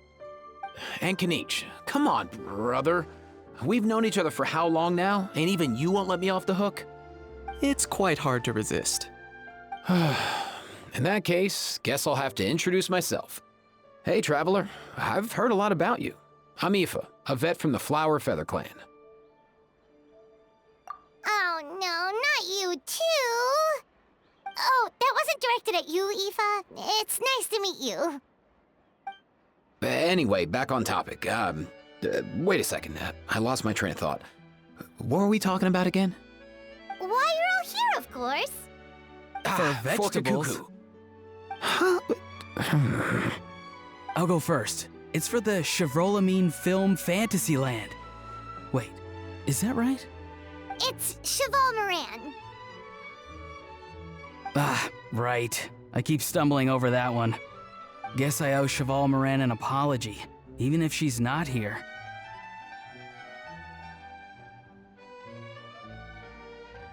Anyway, long story short, the festival restaurant urgently needed fresh vegetables from Natlan, which is why Aoife and I are here. So, you guys are vegetable couriers? He is. I'm just here as a responsible adult. It's his first time traveling so far away from home, and all the elders in his tribe were worried. So they had me come along.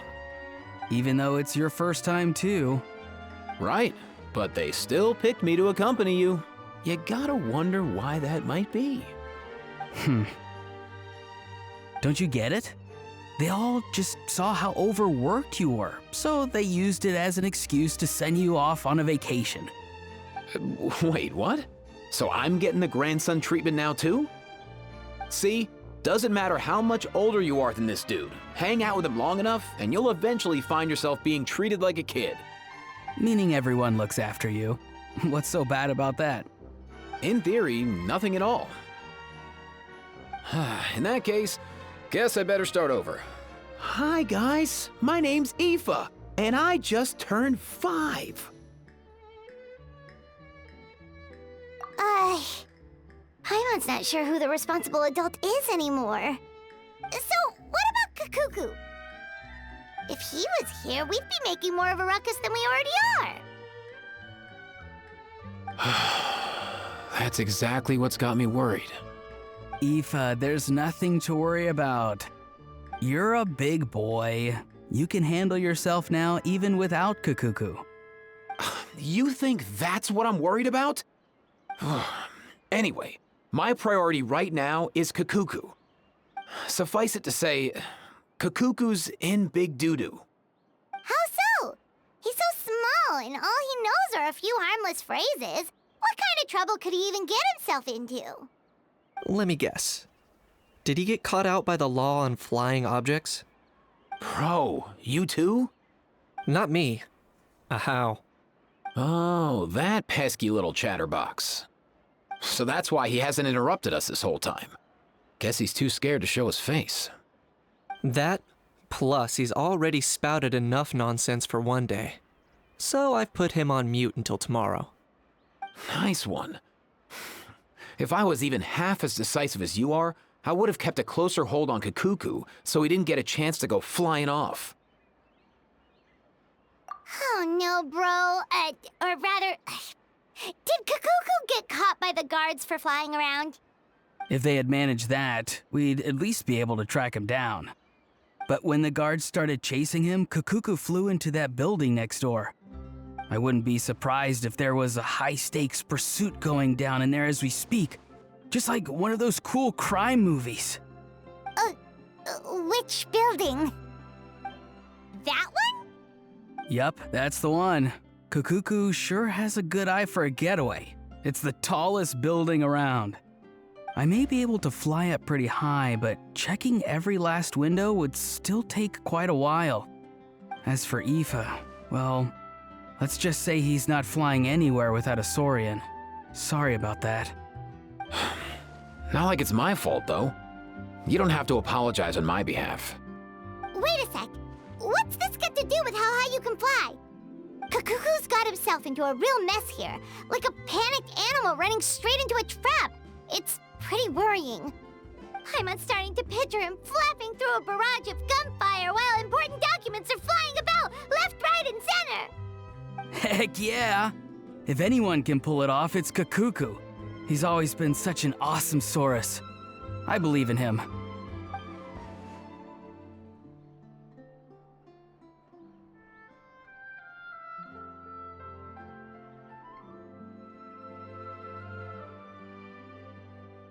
For real now? Do you even hear yourself, bro?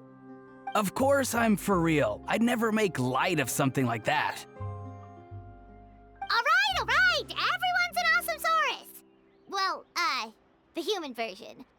But our priority right now should be to go in there and check up on Kukuku.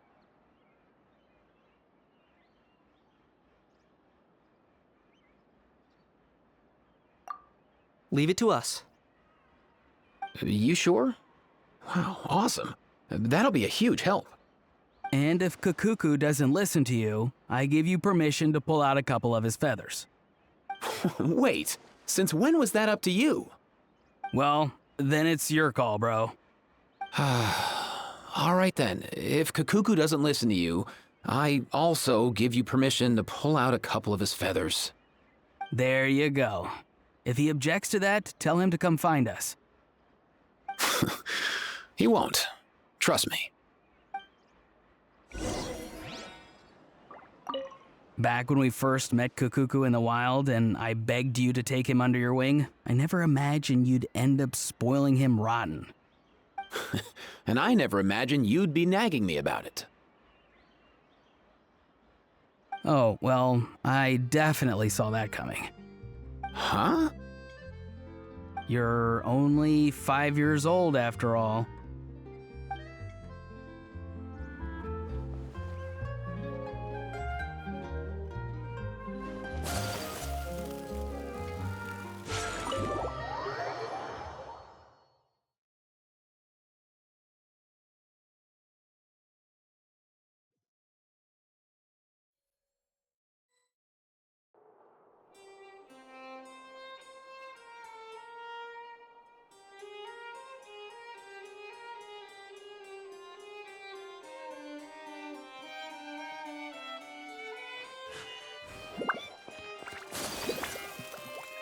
Nothing new there. What's all that commotion?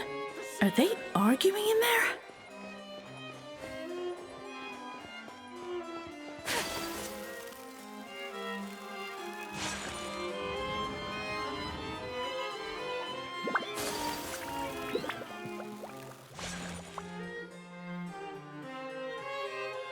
No way, bro!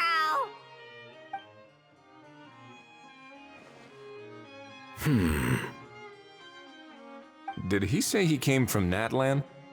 No. Get out of here! I can understand his words, just not what they mean. Oh no.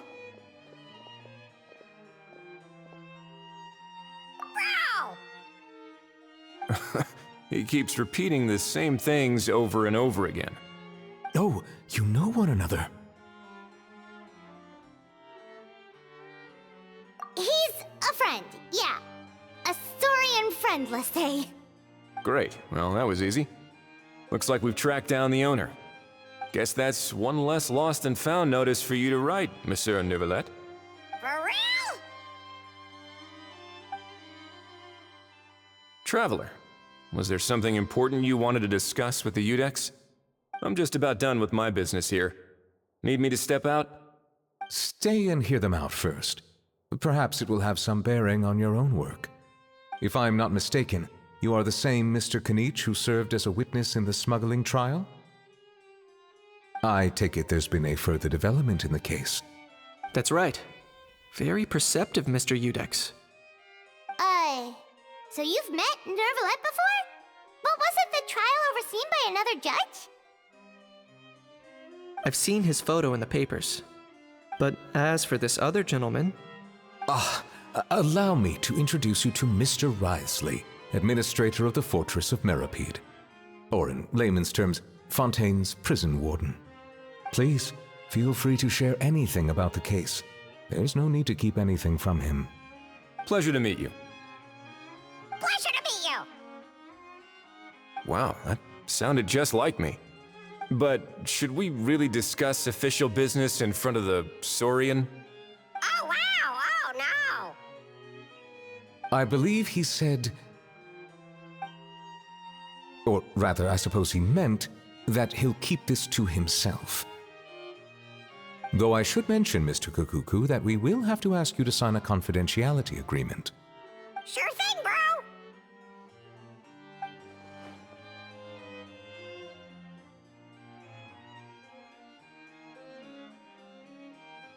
Let us return to the matter at hand. Mr. Kanich, was there something else you wanted to discuss relating to the case? Yes. Let me fill you in.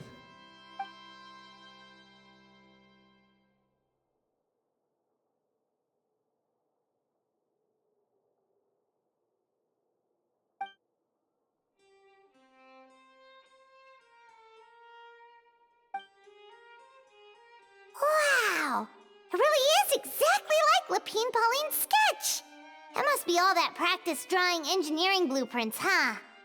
So if it's true that this weapon came into Fontaine alongside the contraband from the smuggling case, then there's a high chance we overlooked a suspect. That's exactly my line of thought. I see. Mr. Kanich, thank you for reporting this promptly. I'll arrange for the Marechaussee Phantom to investigate right away. We should begin by questioning the prisoners in custody. Wriothesley. I'll sign off on the interrogation request, don't you worry. That would be much appreciated. It's lucky that the Palais Mermonia wasn't scheduled to release any public bulletins today, and that this guns lost and found notice hasn't been written up yet. In other words, the news hasn't leaked. I'll be staying in Fontaine for the time being. If there's any progress in the investigation or you need my help, feel free to reach out anytime. Yep, we were just about to go help out with Lapine Pauline's convention. If there's any news, we'll keep you all posted. Marvelous. Thank you all. Well then, all that's left is to...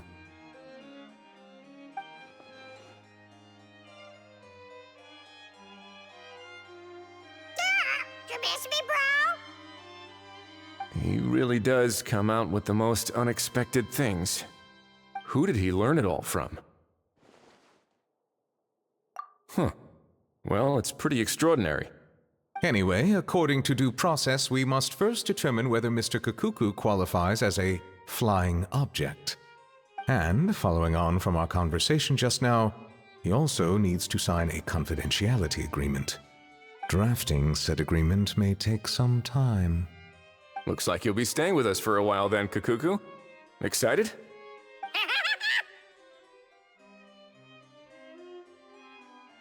That would save us a lot of trouble. Many thanks. All right then, we'd better get going. No need to see us off.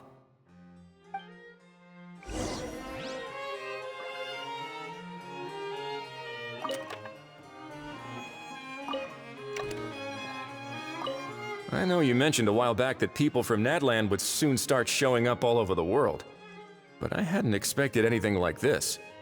It seems no matter where they come from, all dragons are inquisitive by nature. You can say that again, bro! The same might well be said for humankind. The real reason you chose to stay to investigate this case was your curiosity about Natlan and Mr. Kukuku, was it not? Guilty as charged. Nothing gets past you. So, How about we take this opportunity to chat a little more? We've got the world's best translator on hand, after all. Sure thing, bro.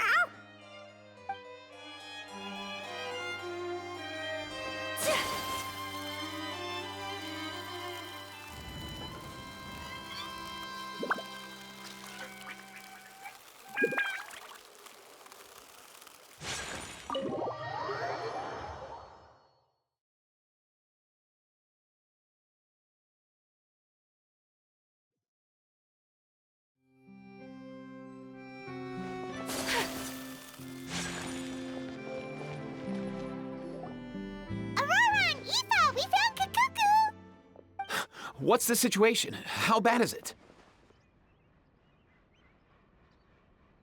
Oh no. When I saw that Kakuku wasn't with you, I'd already prepared myself for the worst. Relax, Aoife. Maybe Kakuku just prefers high-rise living now. Sometimes you just have to let the kids grow up and make their own choices in life. For real now? Do you even hear yourself, bro? It's not that bad. Kakuku's fine. Still very much alive and kicking for starters. He hasn't been arrested either, so no jail time. See? You're not exactly reassuring me here. As for the bad news, well, it's really not that bad. Kakuku accidentally overheard some top secret stuff, so he has to stay at the Palais Marmonia for a while to sign a confidentiality agreement. But there's no need to worry. The person in charge of looking after Kakuku is super nice, so he'll be absolutely fine.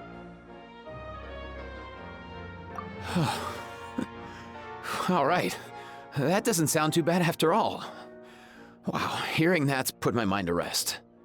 But based on my understanding of how things work here, the ban on flying objects should be over by the time Kakuku actually gets out. What a shame. Oh well, I guess we'll just have to go have some fun without him. You don't look disappointed in the slightest. Anyway, Auroron and I will be staying in guest rooms upstairs at the Hotel de Boer for the time being. Feel free to drop by if you need us. Yay! Problem solved! All right, let's catch up another day.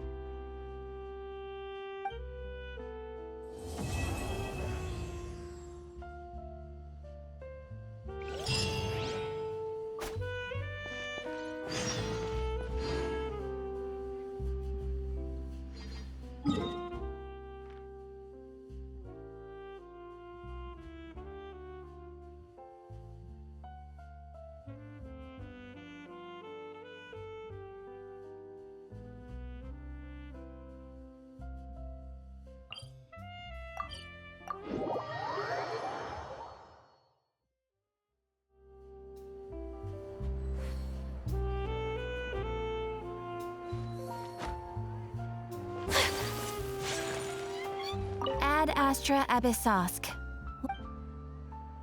Thank you for Ad Astra.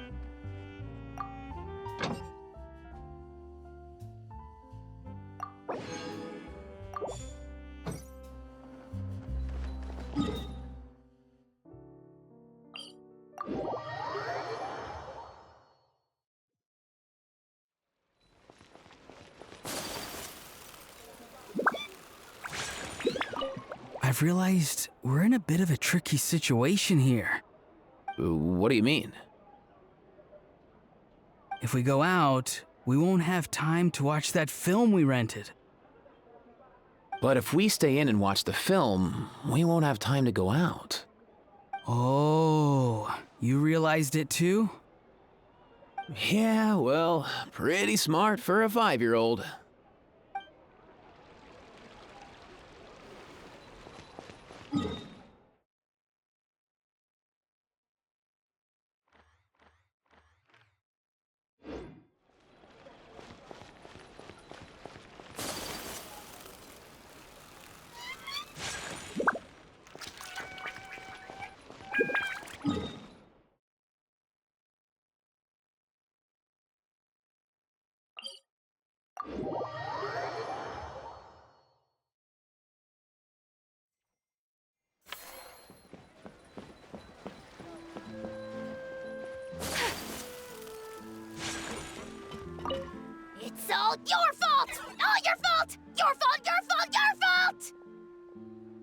Stop yelling and get to the point. If you hadn't kept me locked away, I could have asked that judge to step in for me! He'd have backed me up for sure, and then we'd have kicked your sorry little butt! For real now? Did you even hear yourself? You'd better focus on outsmarting Kakuku first.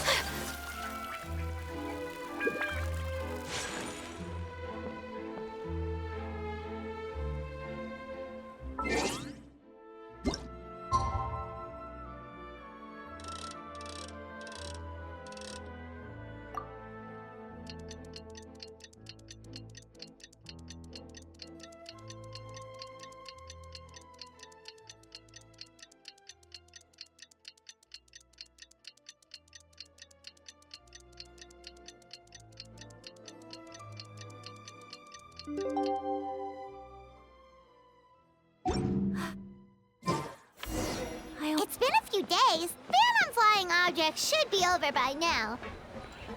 Let's head over to the Palais Mermonia to see how Kakuku's doing.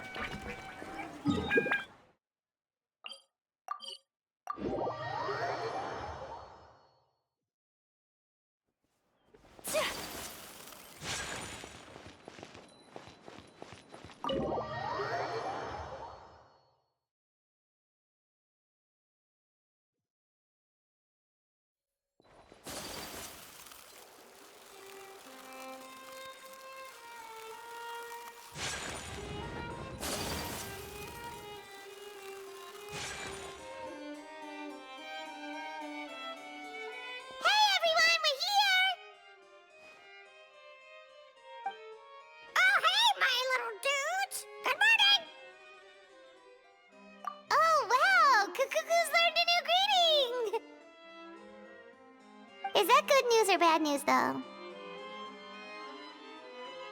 Sorry, I did everything within my power. But so far, I've only managed to teach him how to say good morning. Wait, so that's all you've been up to this whole time? Get out of here!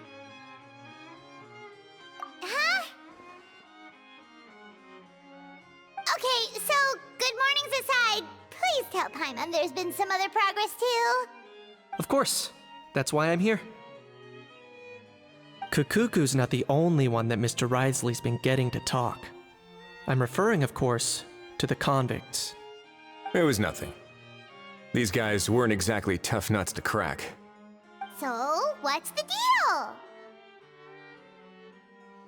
After racking their brains, they remembered speaking to an inconspicuous middle-aged man just as they were preparing to pack up and leave Natlan. He was dressed in the manner of the Children of Echoes and carrying a box. Plus, the description matches the one the gun was found in. All in all, he didn't look any different from your average Natlanese traveler.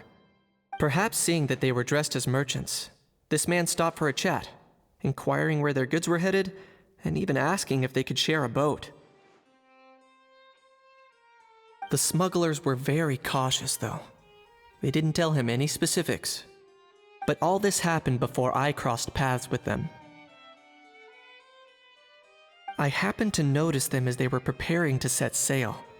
I thought they looked shady, so I snuck aboard, and ended up being carried along all the way to Fontaine.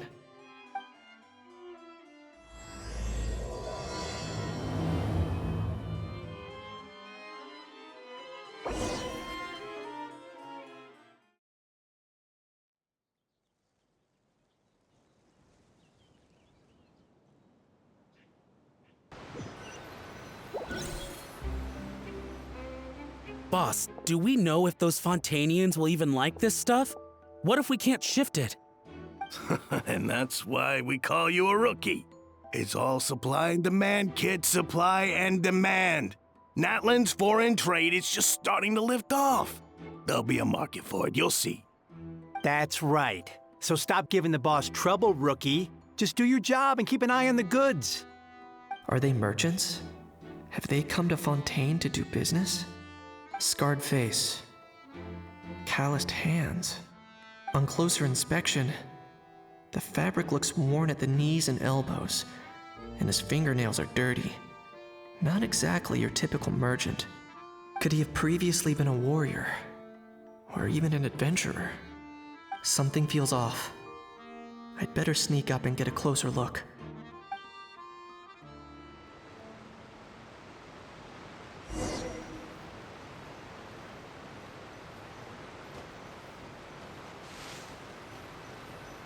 Nice thinking, boss.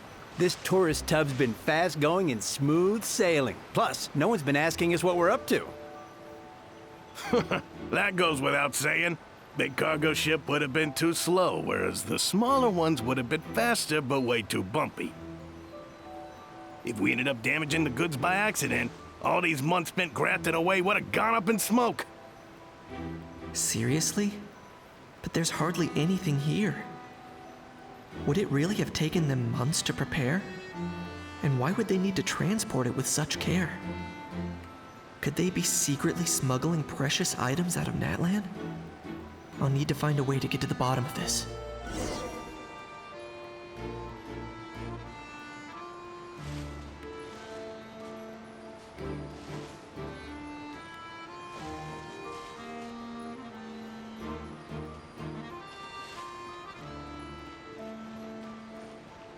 Let's go hear what these criminals have to say for themselves. Hey, why the long face? You're abroad on business, and you get to do some sightseeing while you're at it. Sounds like a pretty sweet deal to me. You better cheer up if you know what's good for you. I guess you're right. I was just worried I might have messed up with the packing, or that something's gonna go wrong along the way. Oh, pull yourself together. Tons of foreign tourists come traveling to Fontaine. I bet their luggage is full of all kinds of weird stuff. If someone insists on checking it all, just show them the purchase order we had drawn up. Those Fontainians can't get enough of their legalese, so I've heard. They can look all they want. Aha. So their aim is to smuggle in contraband after all. Looks like I've gathered enough intel about the smugglers and their contraband. Time to inform port security.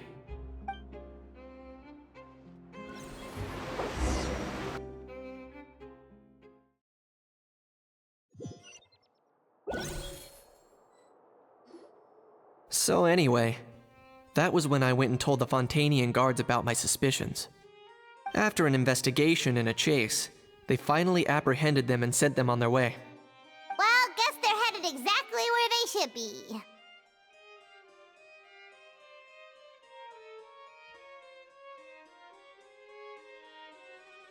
Thanks. Based on your recollections just now, I was completely focused on those smugglers at the time, so I wasn't really paying attention to other passers-by.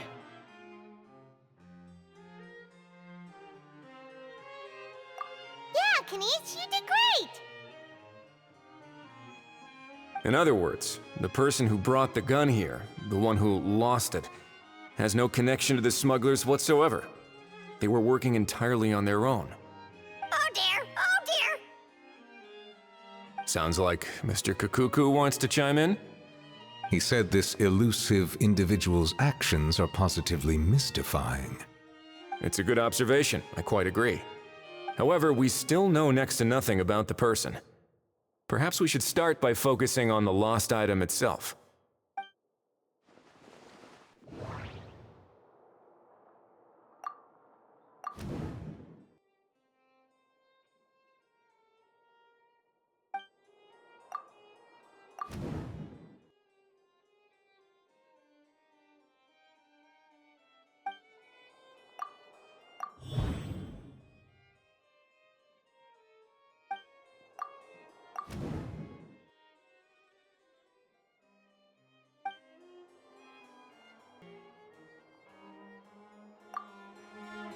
It certainly seems like it was the bait in some kind of trap.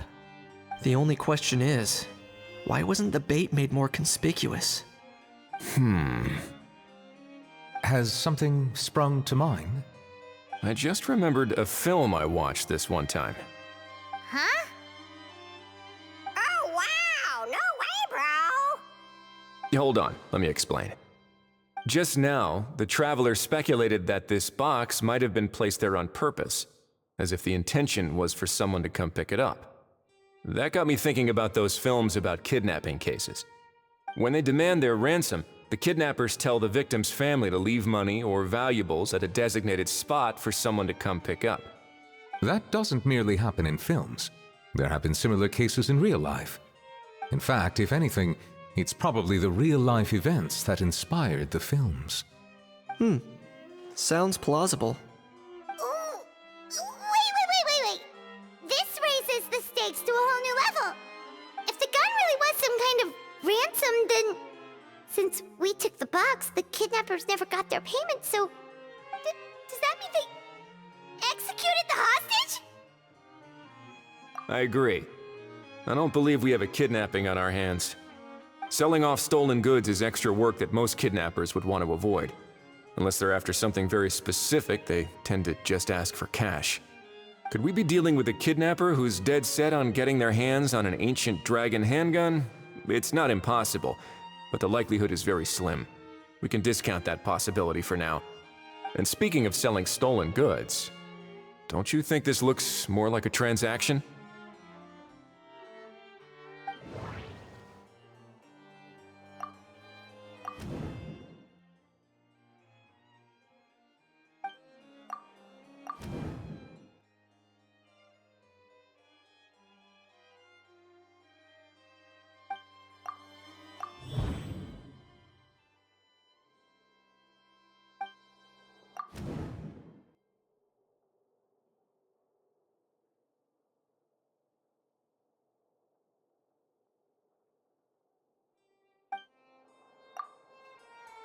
So, bottom line, this was an individual smuggler at work. Exactly. And it was the location itself that caused the deal to fall through.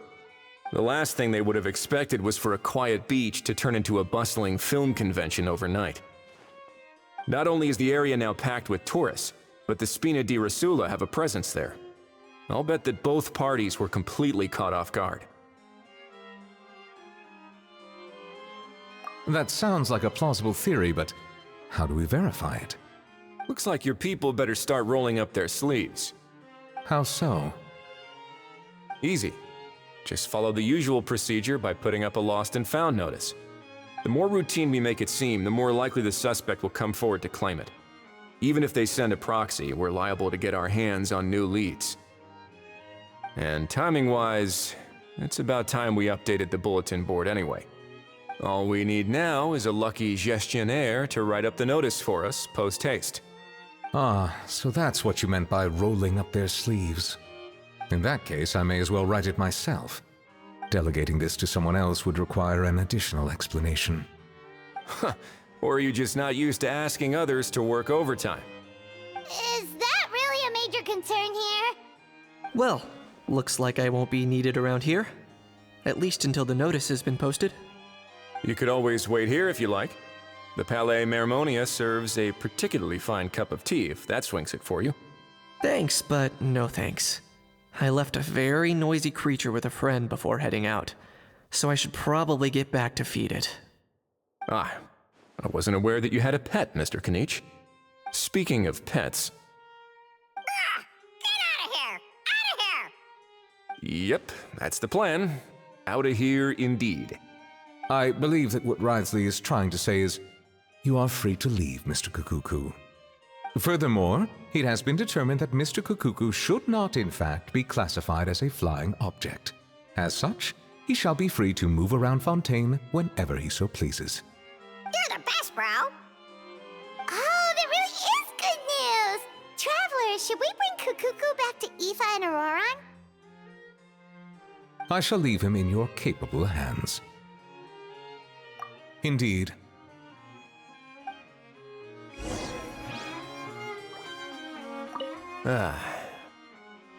You know, all this has made me realize that I'd quite like to have a pet. If that proves inconvenient within the fortress of Meripede, perhaps you should consider finding a place in the court of Fontaine. That actually sounds like a good idea.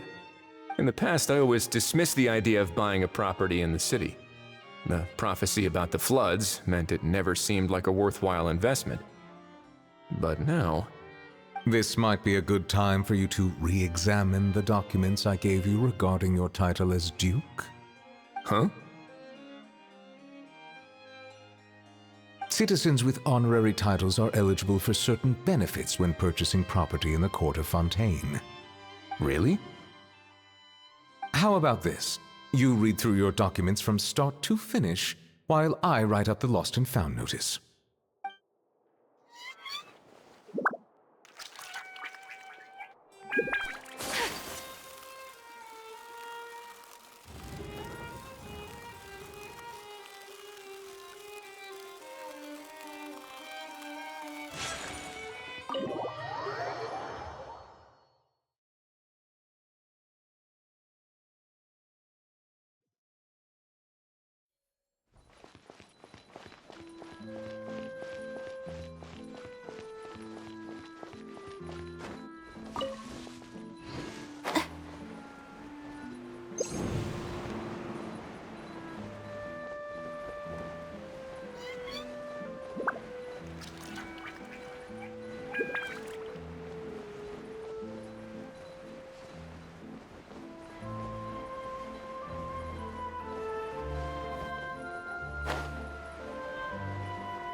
How?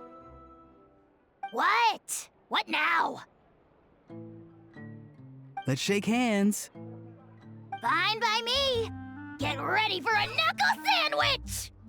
Ugh.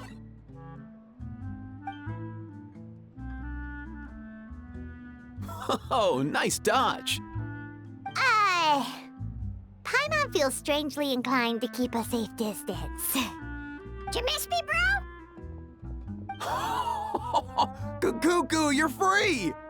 Ugh, not you again. Nope, didn't miss you in the slightest. Hey, other granny. And hey, Paimon and Kanich. It's good to see you all. Thanks for bringing Kukuku back. Get it away! Get it away from me! Nice to meet you, bro. Who are you calling bro? Say that again to my face! I dare you. If you've got the energy to argue this much, you're clearly not hungry yet. Let's go find something to eat while Ahau lives his best life. Poor Ahau. He spent all day being tormented by Auroron, only to discover that the suffering's just begun. Eva, as a Saurian vet, how can you just sit back and watch our little dragon bro suffer? Huh? How am I the bad guy? Even hear yourself? Ah! Doesn't anyone want to hear how Kukuku got out of jail?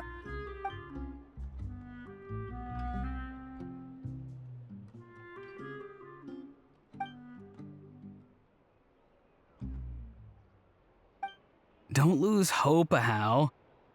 By the same standard, you have freedom of movement now too. You're still in the game? Same standard? I will not be held to the same standard as that thing! That's right. You won't. As far as I understand, the Palais Mermonia will want to assess your case on its own merits before they grant you freedom of movement.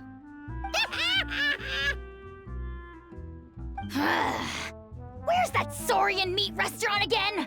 I'm gonna march that little pink balloon right into the kitchen! Yeah, good luck with that, bro. You'll be putting your own neck on the line, too. Also, there's no such restaurant! Anyway, thanks for looking after Ahau, guys. I'll take over from here. Why you?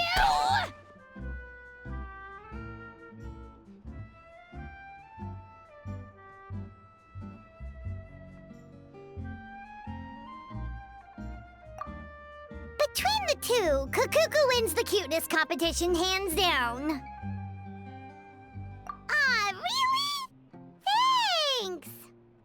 Wait, who are the other contestants, though?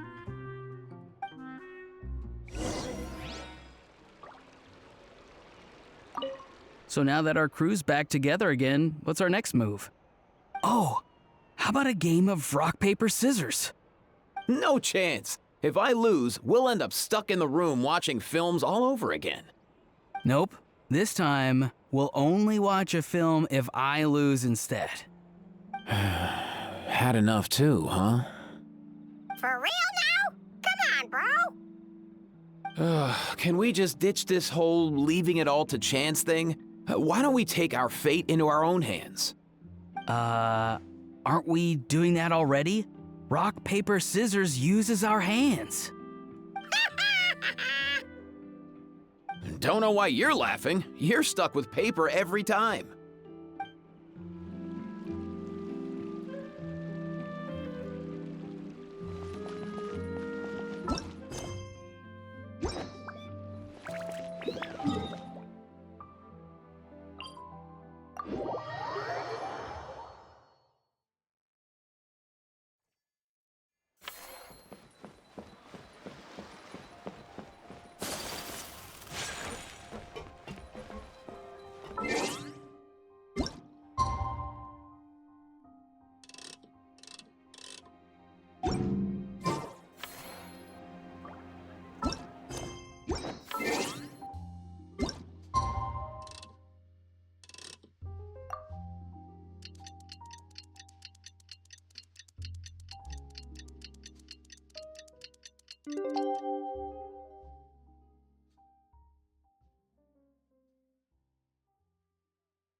Lost and found notice is up!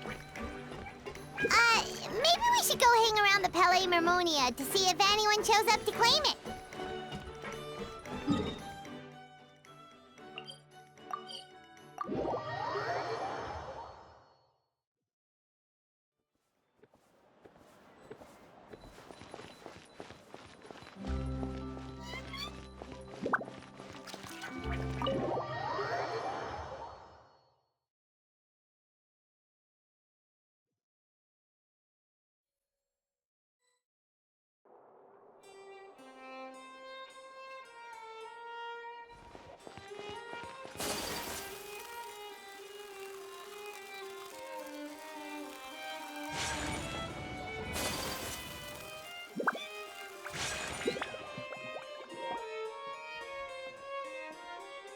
Huh, looks like there were quite a few others with the same idea. Ah, hello, you two. Have there been any developments? Okay, guess not. Well, the notice was only just posted. Guess it's pretty unlikely that someone would show up right at... Special Patrol, open up! Ah! Who's there? What's going on? The Special Patrol? I don't think that's who this is. Hey, this isn't the time for silly jokes! Let's go check it out.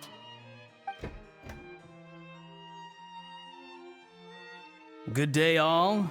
Gramps, grannies, aunts, and uncles. What in the Tevet are you doing here, Auroran? Oh, he must be the one you mentioned. Kukuku's owner? One of his owners. Kind of. But, bro, what are you doing here?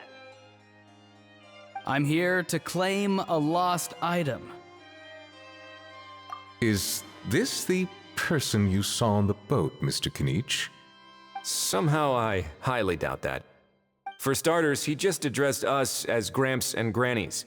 And unless this is the youngest looking middle-aged man in the world, I don't think he's our guy. Huh. Was there something wrong with my door-knocking etiquette?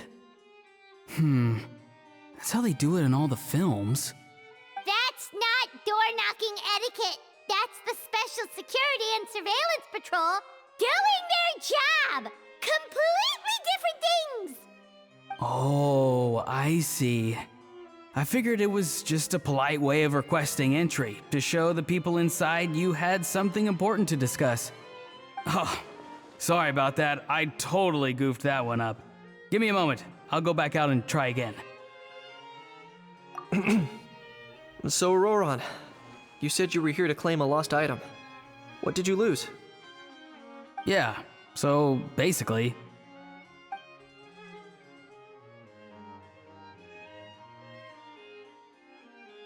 For for real now? Oh, come on, bro.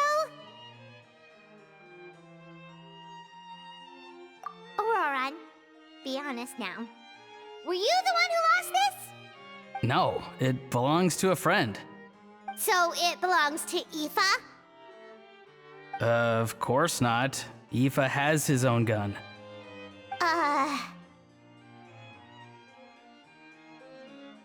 All right then. I knew this wouldn't go well. So here's what went down.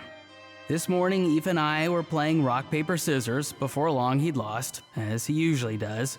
So we figured we'd head out and visit some of the Cour de Fontaine's famous landmarks. When we got near the plaza, a man suddenly stopped us to ask for help. He said that he had lost something and that someone had found it and sent it over to the Palais Mermonia. But apparently he used to work here and was worried it'd be awkward bumping into his old coworkers, so he asked us to pretend to be the owners and claim it on his behalf. You didn't manage to keep that pretense up for long. It's fine. I'm not the one who feels awkward anyway. So, a former employee of the Palais Mermonia. Was this individual a Fontaine native? Yes, at least I assume so. He looked like a well-dressed gentleman to me. We were about to refuse, but he was so polite. Could it have been a disguise? Oh no. Auroron, Paimon thinks you've been tricked. This person might be in cahoots with the bad guys. Oh, maybe he already took off and escaped as soon as your mission went pear-shaped. No way. I'm not that dumb. Huh? He's not going anywhere. Aoife and Kukuku are keeping an eye on him over at the plaza. Keeping an eye on him. I like the sound of that. In that case, let's hurry over to where Aoife is. Time to catch that con man and find out what's really going on here. Wait a minute, I have a question first. Traveler, Paimon, you're pretty famous in Natlan, right? Oh, we're basically household names. But why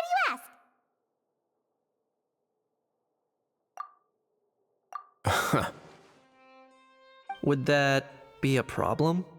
Remember when I said that the seller might be watching in secret?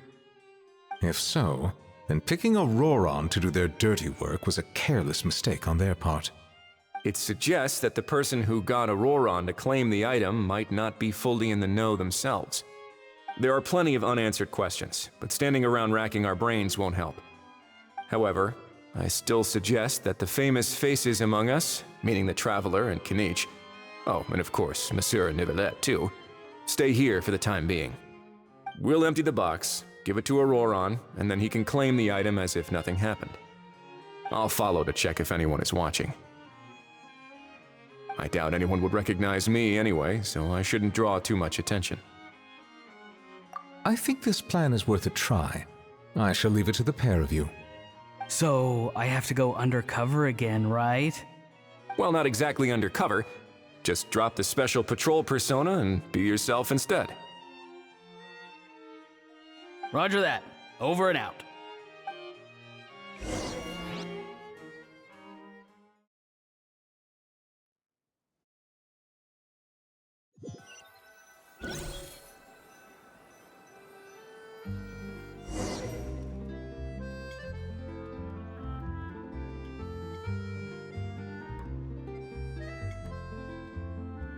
No sign of any suspicious individuals around here. Auroron has entered the elevator as planned. I'll head over to the plaza now.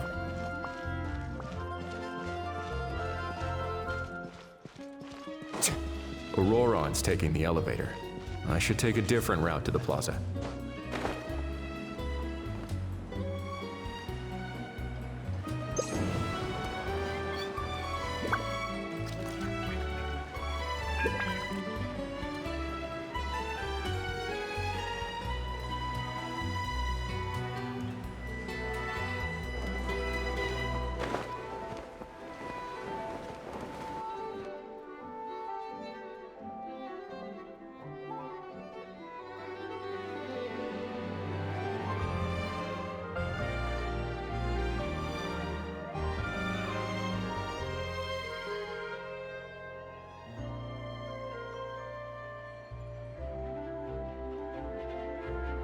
Nothing suspicious going on here either. Strange. Maybe we're overthinking this? Oh dear! Oh dear! Stop with the pecking! Stop with the pecking! Please, sir, I'm begging you, do me a favor and get this pet of yours under control! The heck are you on about? Sorry, but he's not my pet. He's my coworker. And I should warn you, he's not too happy with how you're talking about him. What the?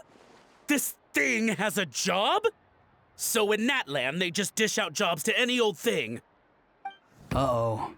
Kukuku's not too big on being called a thing either.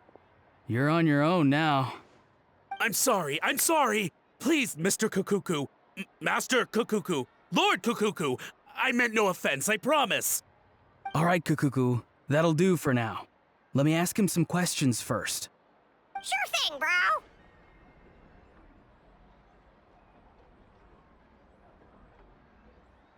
Auroron actually looks pretty serious this time. Was he just pretending to be clueless earlier? Interesting. Think I'll sit back and see how this plays out. You actually got it? Wow, didn't think it would be that easy. Ah, excellent. Looks like sending you was the right approach after all. After all? I mean, because the staff at the Palais Mermonia don't recognize you, right? So I got it, but I don't remember promising I'd hand it over. Huh? This thing's pretty cool. I've taken a bit of a liking to it.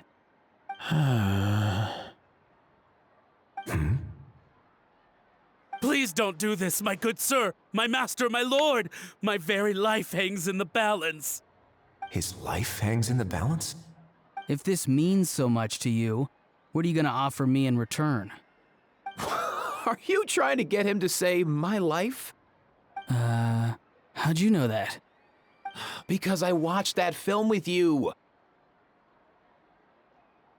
You should drop the act. We don't want a real misunderstanding in our hands. You're probably right. But honestly, I don't know what else to say. Sorry, this is the most myself I can be. Is that enough? Enough. More than enough. Who's this dude? Just think of me as a staff member from the Palais Mermonia. Now, if you don't mind, I have some questions for this gentleman about that life or death treasure you were just discussing. Truthful answers appreciated, of course. Oh no, I'm toast now. What's that supposed to mean? You don't think the Palais Mermonia has the ability to protect our citizens? No, I mean, yes, of course they do. Please ask away. I could do that. But I'd rather you just tell the whole story, from the beginning. I suppose I only have myself to blame. Such a rare antique, I couldn't resist. I'm a collector of antiques.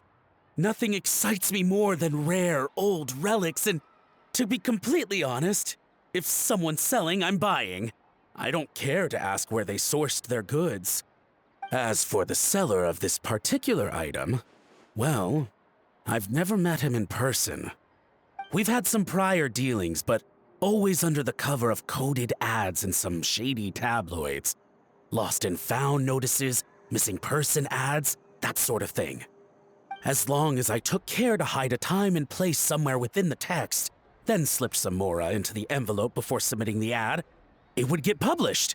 And that was that. No fuss, no trace. Simple, right? Normally, everything goes off without a hitch.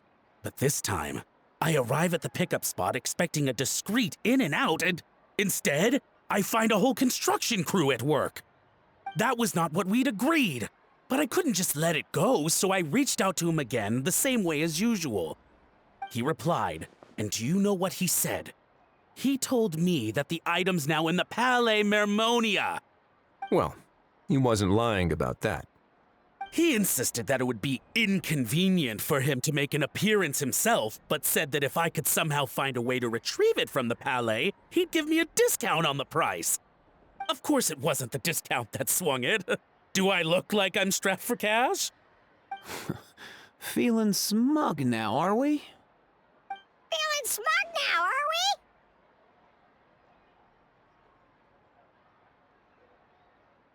we? No, no, please go easy on me. Go on.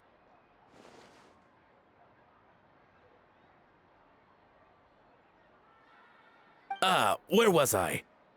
Well, anyway, I thought to myself, seeing as the item itself came from Natlan, it would make more sense if I could find someone from there to go retrieve it. And by a stroke of complete and utter coincidence, I just so happened to see these two young folks wandering around, so I'm so very sorry. I underestimated the pair of you. I need you to clear something up for me. You haven't paid the seller yet, correct? And yet he told you to collect the item from the Palais Mermonia. Was he not worried that you just split afterwards? Well, to be honest, though I can't claim to know him very well, he, on the other hand, seems to know my name and where I live. Besides, this is a guy who managed to get his hands on an ancient Natlanese weapon. That's probably not the kind of person I want to double-cross. Fair. That makes sense. So, Mr. Please, just call me Argento. All right, Mr. Argento. Listen very carefully to what I'm about to say. It will determine how much of the rest of your life you'll be spending beneath the waves. What does he mean? Is he gonna drown him just like they do in those gangster films? Oh, I get it. He's talking about that place at the bottom of the Fontanian Sea. Shh, can it? Owing to your suspected involvement in the illicit trade of Natlanese relics, you're now one of the suspects in an international smuggling case. A trip to the Opera Epiclese seems unavoidable at this stage, but on the bright side, you still have one chance to make things right.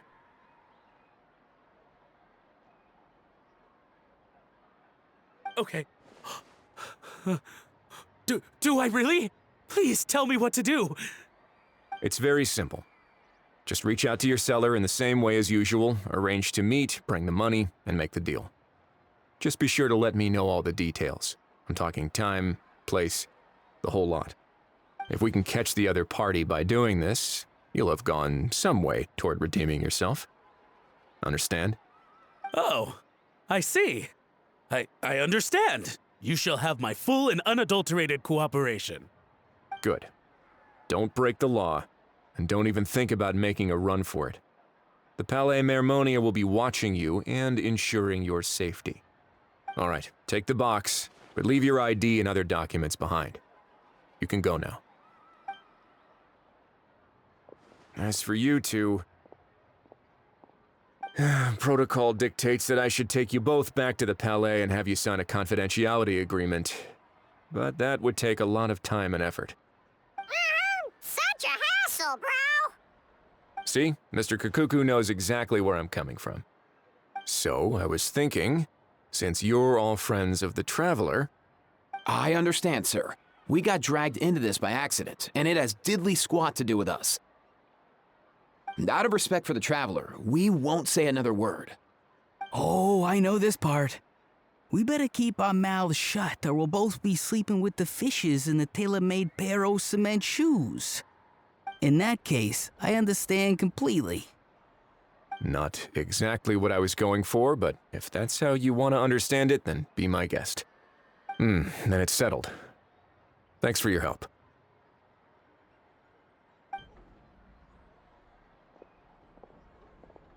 Boy, am I glad that's over. That's enough work for one day. Time to head back.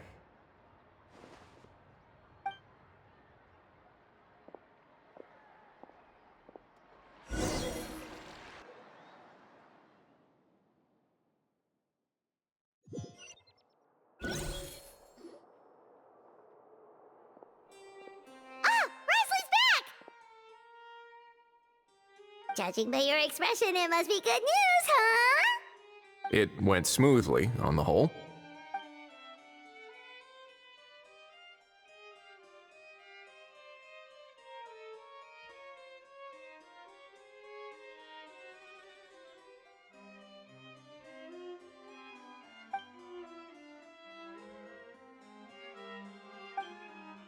So basically, we hold off until Argento and the other party have set up the next stage of the transaction. Then we plan our next move. Patience will be key. I get that. It's like hunting. I'm just not sure the other party will take the bait so easily. Well, if he didn't need the money, or if he valued self-preservation over making a profit, he could have walked away as soon as the contraband was brought to the Palais Mermonium. On top of that, although he hasn't shown his face yet, he seems to have no followers or accomplices, and he's relying on an extremely limited set of options to push the deal along. So, if you ask me, he seems like someone who cares a lot about his image and has a somewhat high opinion of himself, but lacks any real ability. I almost get the feeling that if he misses out on this opportunity, he won't have any other way of making money. His every move is like a spin of the roulette wheel, hoping that the ball will land exactly where he wants it to. Or, I don't know. Maybe he'll cut his losses and vanish into thin air, and our efforts will have been in vain. At least Natlan will get the stolen relic back, so it won't have been for nothing. In that case, let's hope his arrogance stays in play. Everyone, I have just briefed the Marechaussee Phantom on the situation. As soon as there are any further developments, we will act without delay. When that time comes, we will be relying on your help.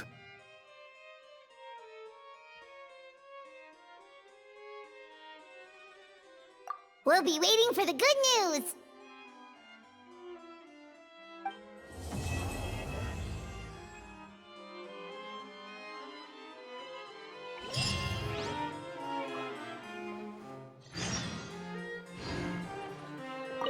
On the topic of kidnapping cases,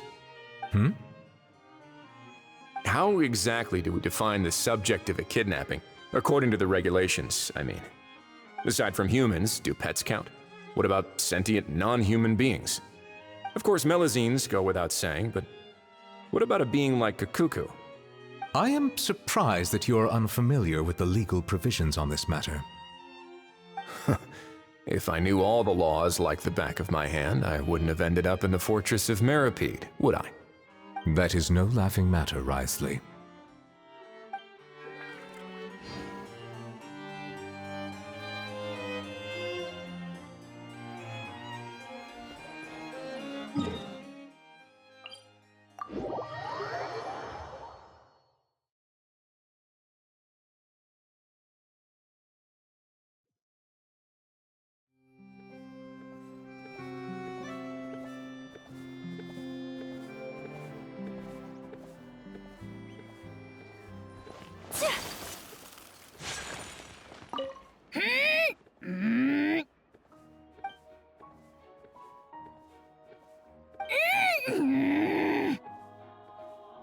Come on, just spit it out. I can tell you're itching to say something. Ganeech, you big dummy! You fell for it, huh? No, what's wrong? Feeling lonely without the almighty Dragon Lord to talk to? If a bedtime story's what you're after, just say so! I'll tell you one so bone-chilling, you won't be able to sleep for 3 nights straight! Sure, go ahead. Huh? What do you mean, go ahead? You pretending to be a tough guy now? Maybe, maybe not. But one thing's for sure. If I don't sleep, neither do you.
In a good mood, I see.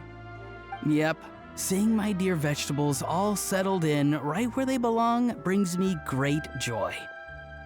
You sound like a proud parent. I'm happy for you, bro. But given how where they belong is inside a cooking pot, that kind of fills me with dread at the same time. Nice to meet you, bro. The heck are you on about? Does this really seem like a good time for nice to meet you? I guess he's referring to the meeting of the vegetables in the pot. You got it, bro. Honestly, right now, I'm not sure if I should be worrying about your definition of nice to meet you or investigating whether you and Kakuku share some kind of telepathic bond.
Novelette sent someone to contact us this morning. That must mean there's been some progress. No time to waste. Let's head out.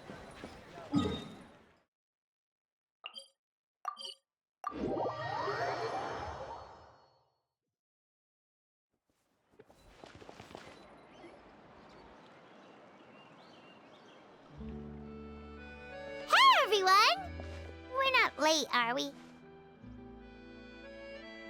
No, you're just in time. Well rested, I trust? A great way to stay energetic, certainly. We received word from Mr. Argenteau yesterday, confirming the time and location of the transaction. It'll take place this afternoon, and it turns out it'll be somewhere we all know pretty well, too. The Film Fantasyland restaurant. Oh, really? Huh. He sure does like that place. Seems like you share our concerns, Traveler. Indeed. Capturing someone in a crowded event venue will be much more challenging than in an open area. The criminal might try to blend in with the crowd, or even escape by taking hostages. In light of this, we've had to make additional preparations. As soon as we received the news yesterday, we began coordinating with the Marechaussee Phantom and the Special Security and Surveillance Patrol. We'll be deploying lots of undercover agents on site. If things go south, the safety of the civilians will be our top priority. Of course, fingers crossed, everything will go without a hitch. I noticed a bunch of familiar faces from the previous case, like Captain Chevrolet of the Special Patrol, so I'm feeling optimistic. We'll trust your instincts, then. Oh, yeah, and by the way, we've also been in communication with Miss Lapine Pauline and Miss Navia. The Spina di Rosula will provide support within a controlled scope, so there's no need to worry. The only potential issue is with Miss Escoffier.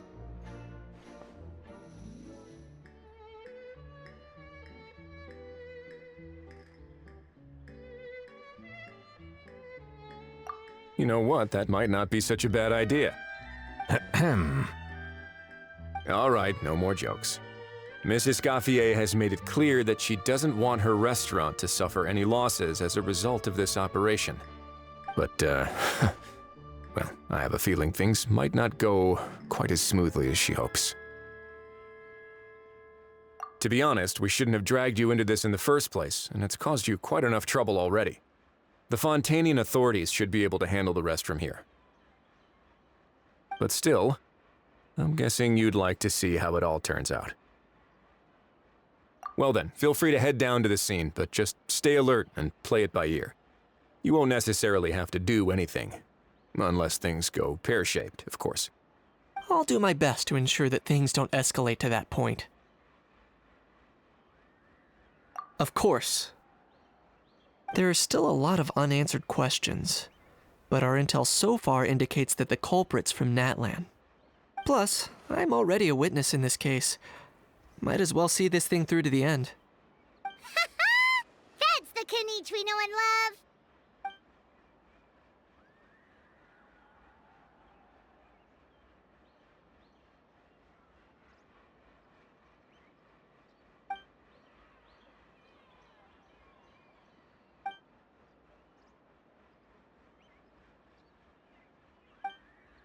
Well, that's enough of the small talk. The operation's scheduled for the afternoon. If we're quick enough, we'll even have time for a few cups of tea before we leave. Oh, and let's grab something to eat too! Can't work on an empty stomach, you know. And rooting for you! It's a very important job. All right, I'll head over to the venue now. Ahao's been harping on for days now about this event-exclusive meal he wants to try.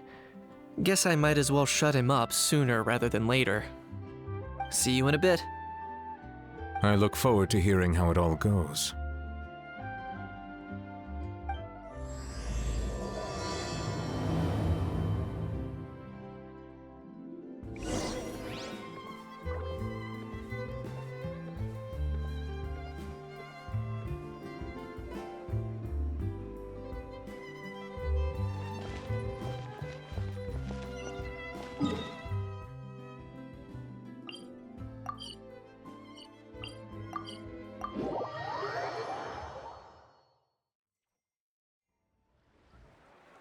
This beach seems to be getting livelier by the day.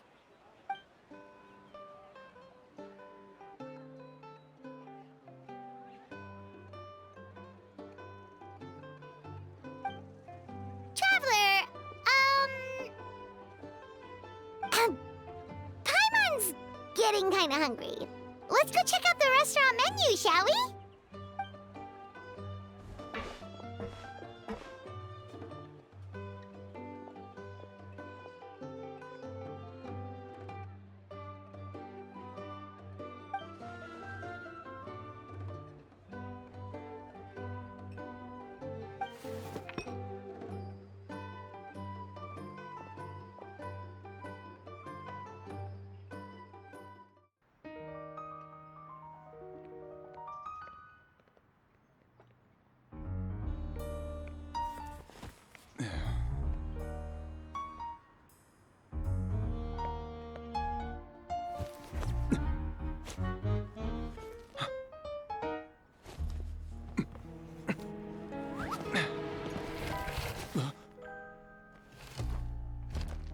Your friend thought you might be thirsty.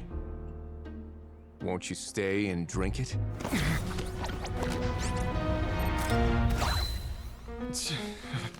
I tend to steer clear of drinks left out in the open.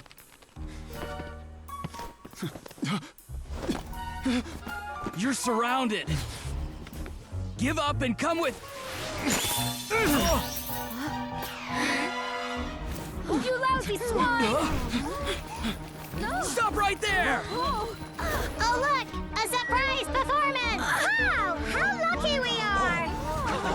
Quick, take a photo! After him!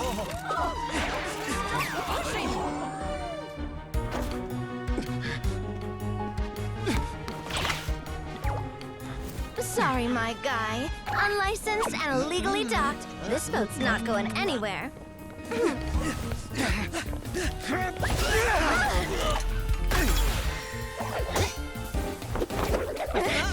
Quick! Don't let him get away! Be careful! Amazing! Lowly worm! No one flies higher than the almighty Dragon Lord! Who's stealing my fun? Ah, you again! You're driving me crazy! Oh, wow, Bravo!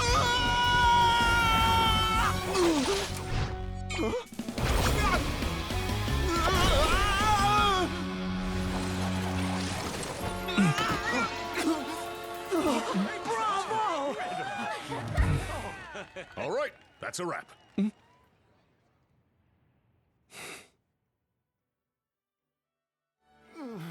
Unbelievable! You can't just drag someone around like that! Such blatant disregard for human life! I'm gonna sue the living daylights out of you! Will you now? I think I did you a favor by pulling you away from your audience. Saved you some face at the very least. As for whether you were facing up or down along the way, well, that was your decision, wasn't it? Why, you...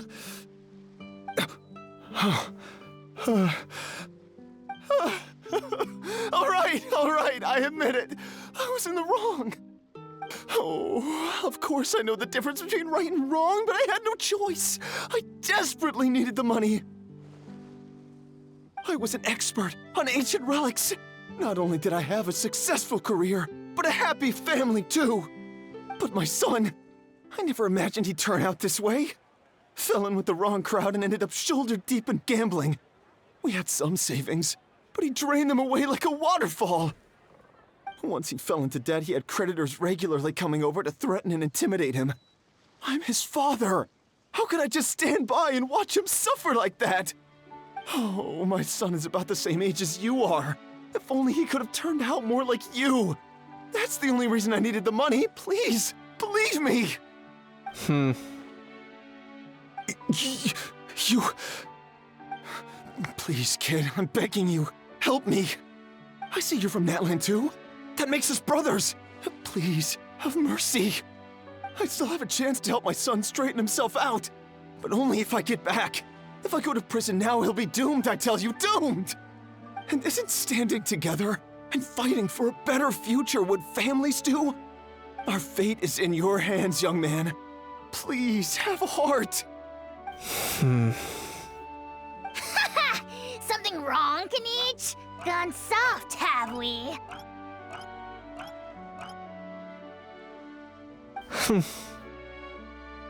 I don't believe a word you say. Wriothesley had you just about figured out. You're a gambler.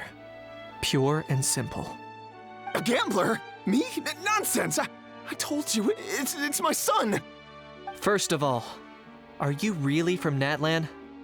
You've been keeping tabs on the gun's whereabouts this whole time. You should have recognized at least one familiar face by now. On top of that, the way you threatened to sue me?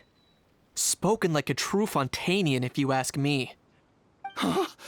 What kind of logic is that? I can explain. I actually grew up in...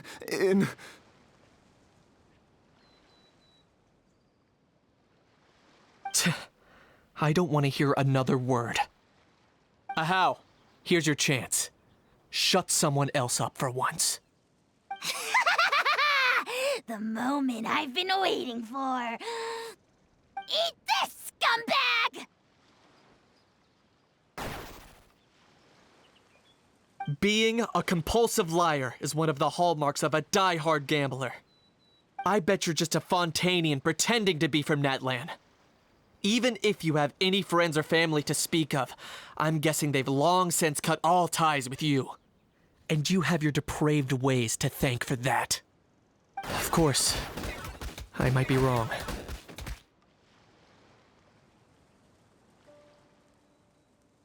But does that matter? I'm just here to arrest you. If you're looking for an advocate or a shoulder to cry on, you're out of luck. Besides, prying the truth out of you is exactly what your beloved courts are for. Isn't that right?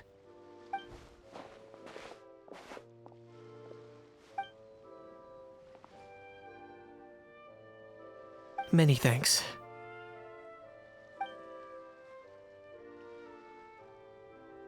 And me? What about me? So rude. You should be bowing down in gratitude to the almighty Dragon Lord.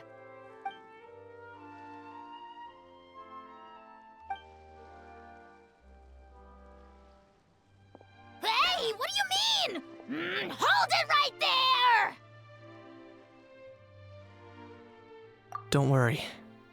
I'm fine. I wasn't the one who just got dragged all the way here. Little Kanich. Kanichi, thinking back to when you were just an itty-bitty boy, Kanichi, aren't ya? Aw, don't start crying like a little baby. I am the Almighty Dragon Lord! No servant of mine will be seen acting so weak and pathetic in public! What are you on about? Still, I suppose there's no point hiding it from you. To put it plainly, I can't stand gamblers. They're the most irresponsible people in the entire world. No respect for the principle that you have to give in order to get. They'll tell 1,000 lies for a single coin, deluding themselves into thinking they can use it to gamble their way to a vast fortune. But we all know that even when it looks like you're getting something for free, there's always an unseen cost. In the past, I also ended up paying a price for my father's gambling losses. I don't want anyone else to end up in a similar situation if I can help it. Don't feel sorry for me. I certainly don't feel sorry for myself. They say that people are shaped by their past, and since I've made it this far, I must have done a lot of things right. We should never punish ourselves for the mistakes of others. Instead, I choose to remember the moments that helped me grow. Like when I first learned to use a grappling hook, or the very first time I yearned for knowledge. Yeah, I believe you. Let's get going. If we don't head back soon, we'll cause more unnecessary worry.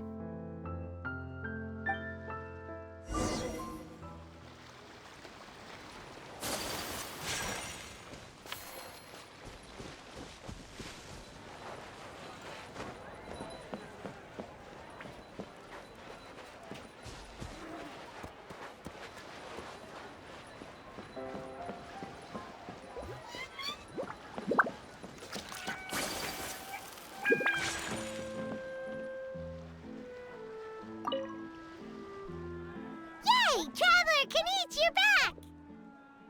We just saw Chevro's taking the criminal away! She looked pretty pleased with herself.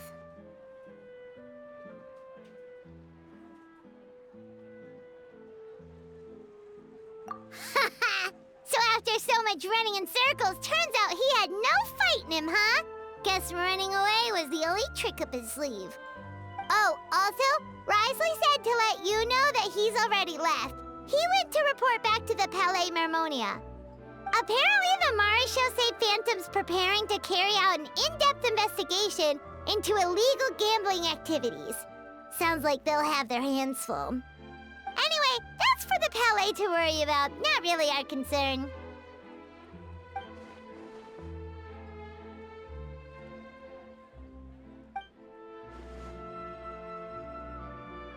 Hey, it's not like you to give up so easily, Charlotte.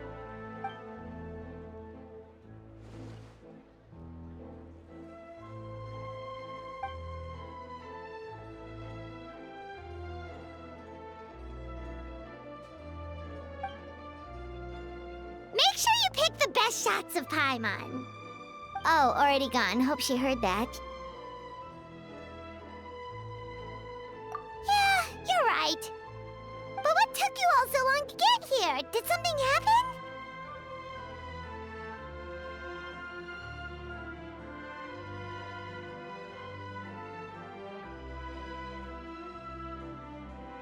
What? Rumors and slander!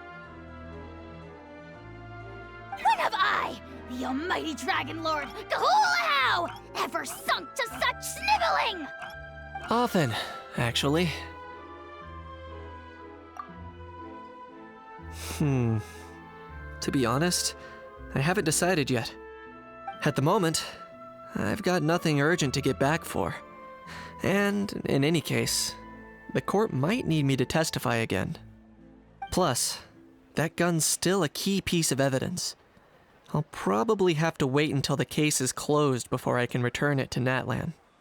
So, I guess I'll be sticking around to enjoy the beach a little longer.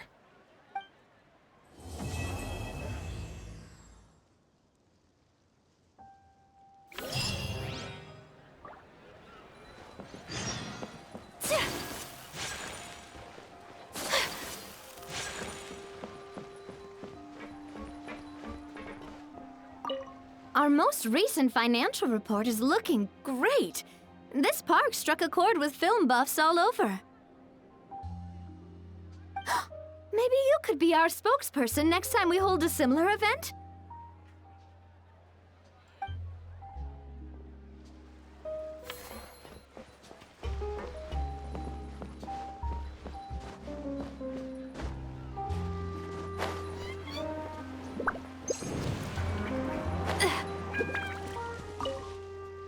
Earlier on, that lady with the pink hair took a picture of a Hao and Kakuku together.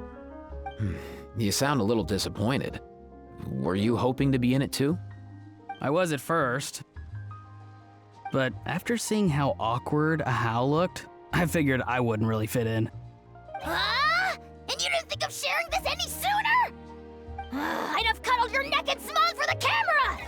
Anything to get out of being in the same frame as that thing! Really? Well, no worries, you still can. Come here, give us a hug.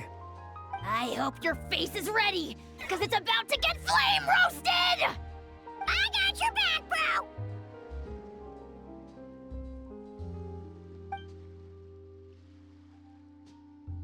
Kenichi, have you thought about maybe ditching that little rascal? Leaving him here for good when you leave? I have. But given that a Hao's also an old relic, that would probably count as international smuggling. I can't bring myself to knowingly break the law. Guess we all have our problems in life.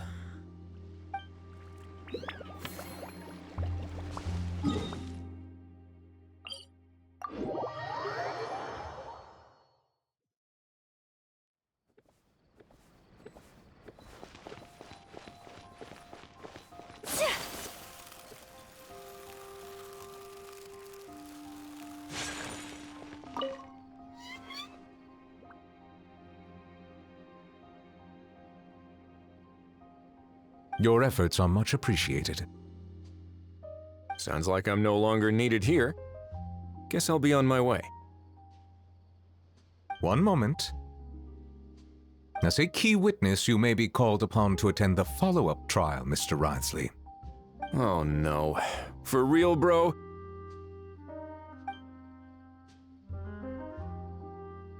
But sorry. I meant, could I maybe attend anonymously?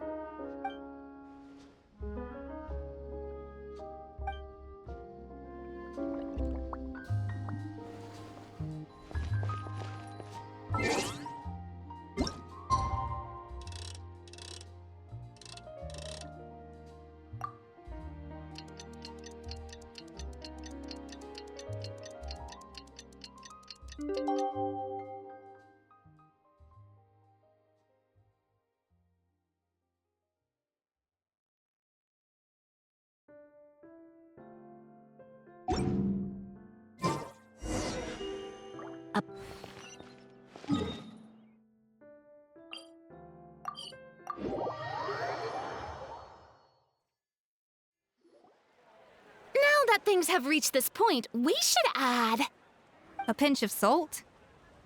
A dash of pepper, actually. Brilliant. Huh? You two aren't talking about a new dessert menu by any chance, are you? Not desserts. Oh, we're talking about the script. Oh, my dear partner, photographer, rookie director. Our creativity must keep up with the overflowing enthusiasm of our fans. There's no room for dull scripts on my stage. Plot twists should strike the audience like a cloud of pepper, leaving them sneezing in surprise. Achoo! The same logic applies in catering. I once heard Miss Emily mention that pepper could be used in perfumes. Perhaps I could find a way to make it work in desserts too. A peppery kick to complement the delicate sweetness of cream, perhaps. Wow, the two of them seem to be working together so well! Paimon's struggling to imagine what a pepper cake would taste like, though. Well, well, what do we have here? Escoffier's making a new cake? Oh, how exciting! When it's ready, do let me know. I'd love to try it. Is it just Paimon, or does it seem like everyone's even more enthusiastic now that they've finished their work? Why shouldn't they be? When your hard work pays off, that's when you should celebrate. It's like a batch of fresh macarons. You should never let fear of sweetness stop you from adding all the filling you please. After all, if there's ever a time to pile on the sugar, it's when you're making macarons.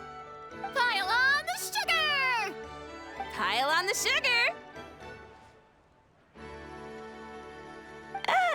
And why are we piling on the sugar? Lepine Pauline, you're here! Is it ready? Of course! It all went according to plan. Huh? Were you off on some kind of important task? I was indeed. Please accept this.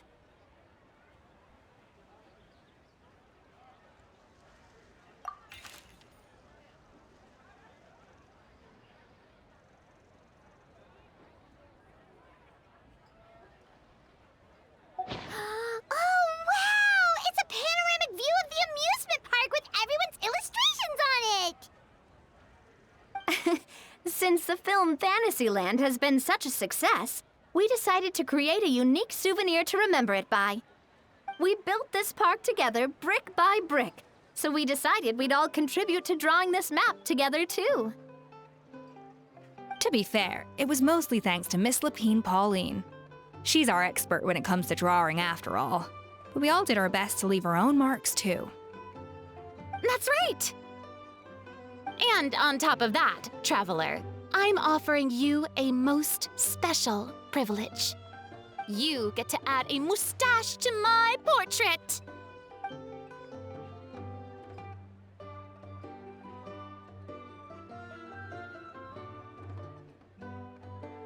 Cream-flavored, huh?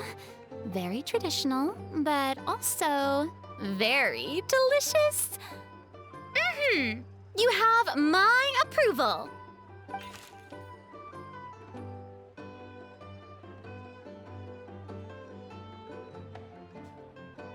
All right then.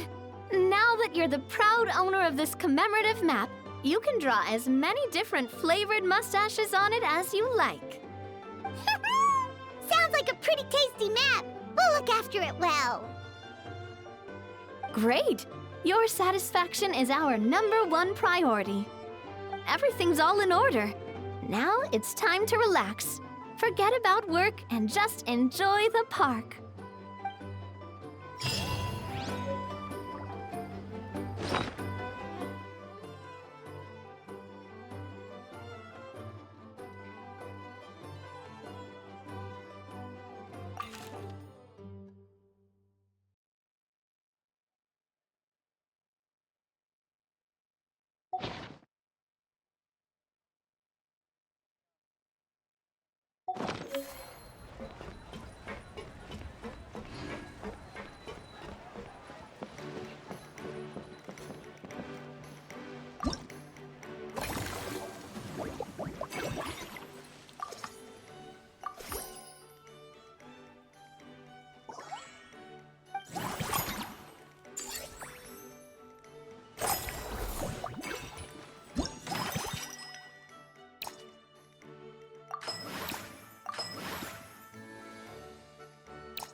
Huh?